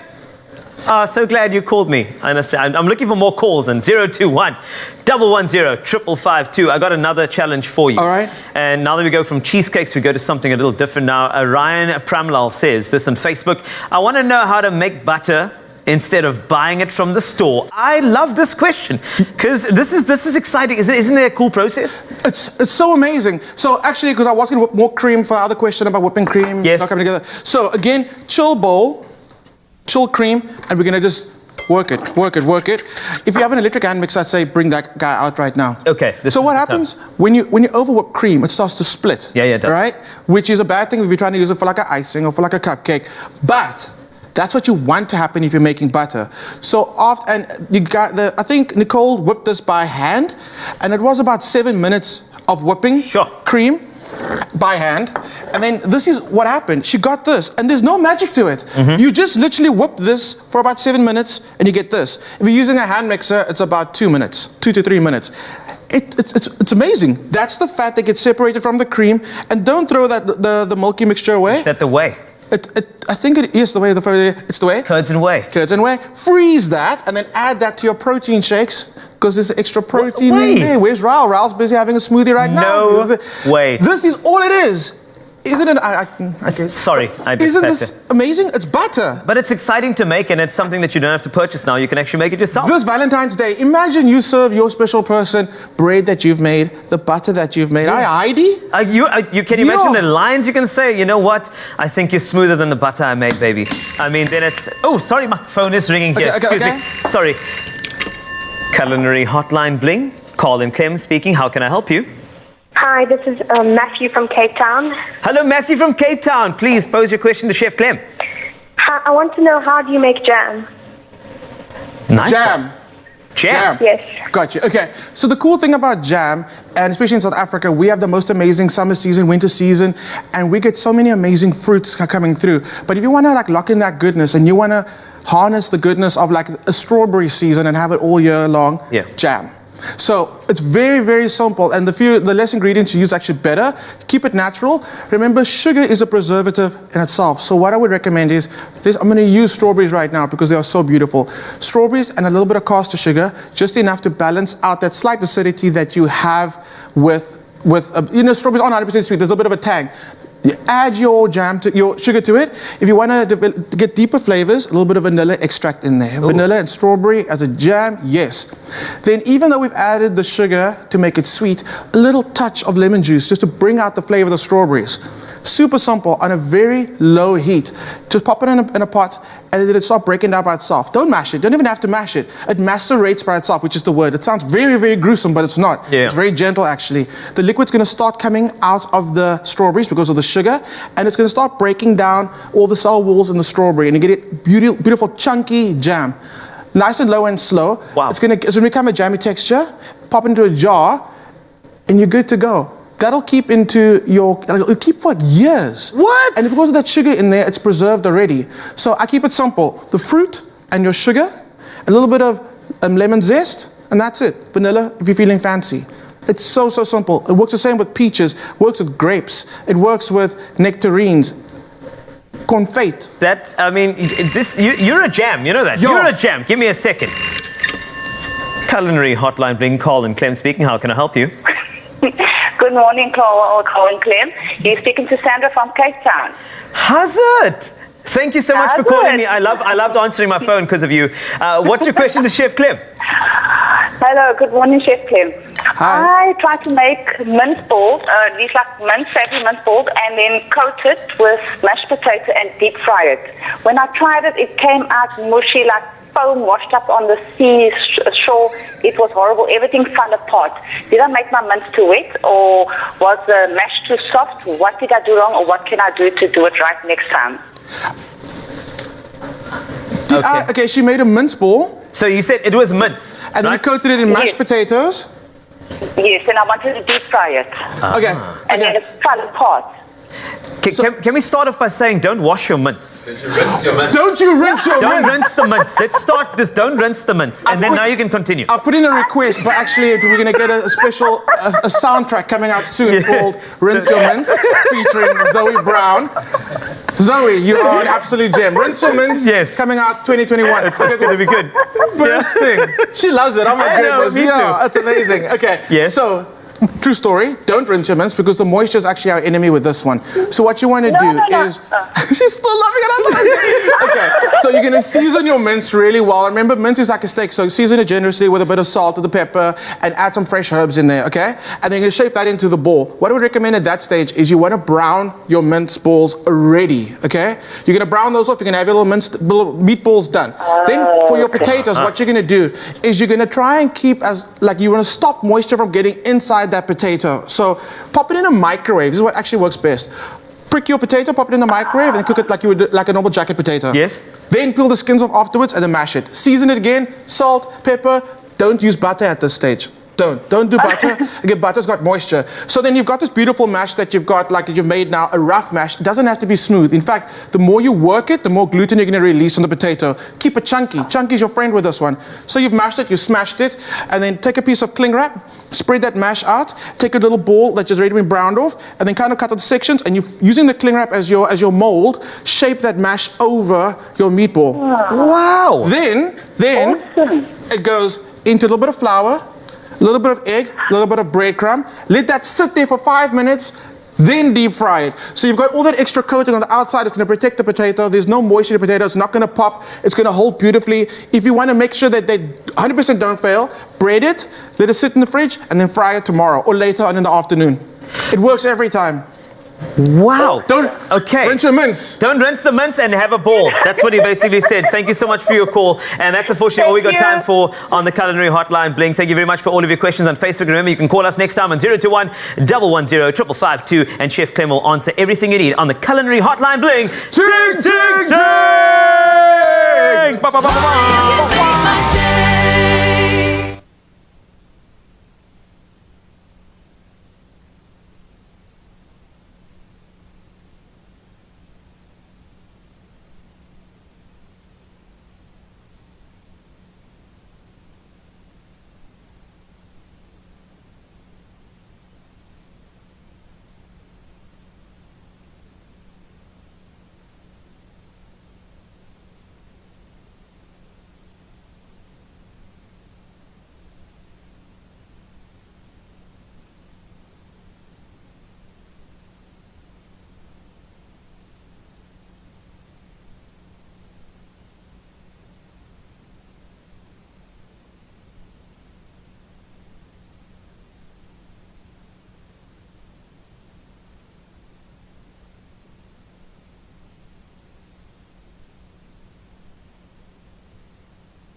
It's my feel-good breakfast show.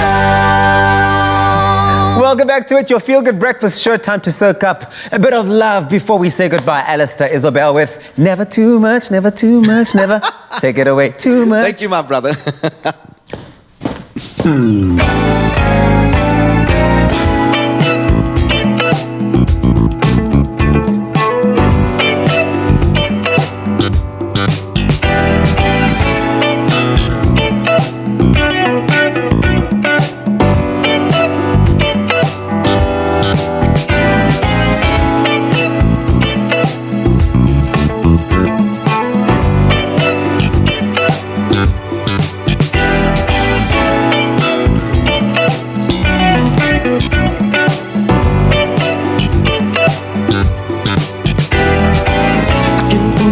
I don't want nobody else to ever love me.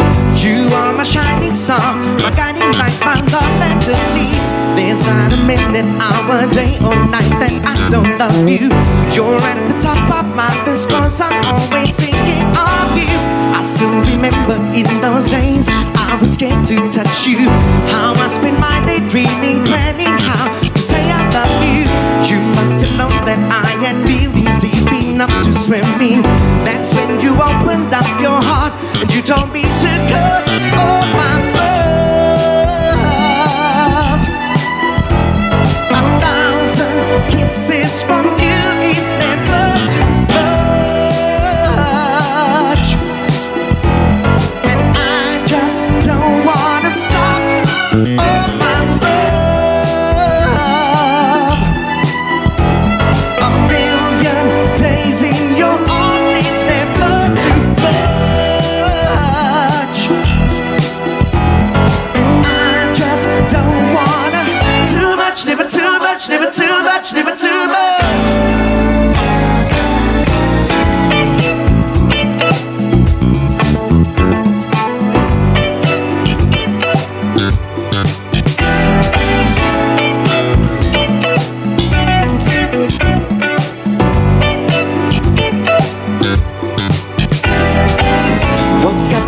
To take your picture just to get me started. I called you up but you weren't there, and I was broken hearted. Hung up the phone and be too late, the boss is so demanding. I called you up and then to my surprise you were saying, who needs to go to work to hustle for another dollar? I'd rather be with you, cause you make my heart scream and holler. Love is a gamble and I'm so glad I am winning. We've come a long way and now this is just the old beginning. Oh my love, 1,000. Celebrate the month of love with your family favorites. Made with love by Clover. Another feel-good production.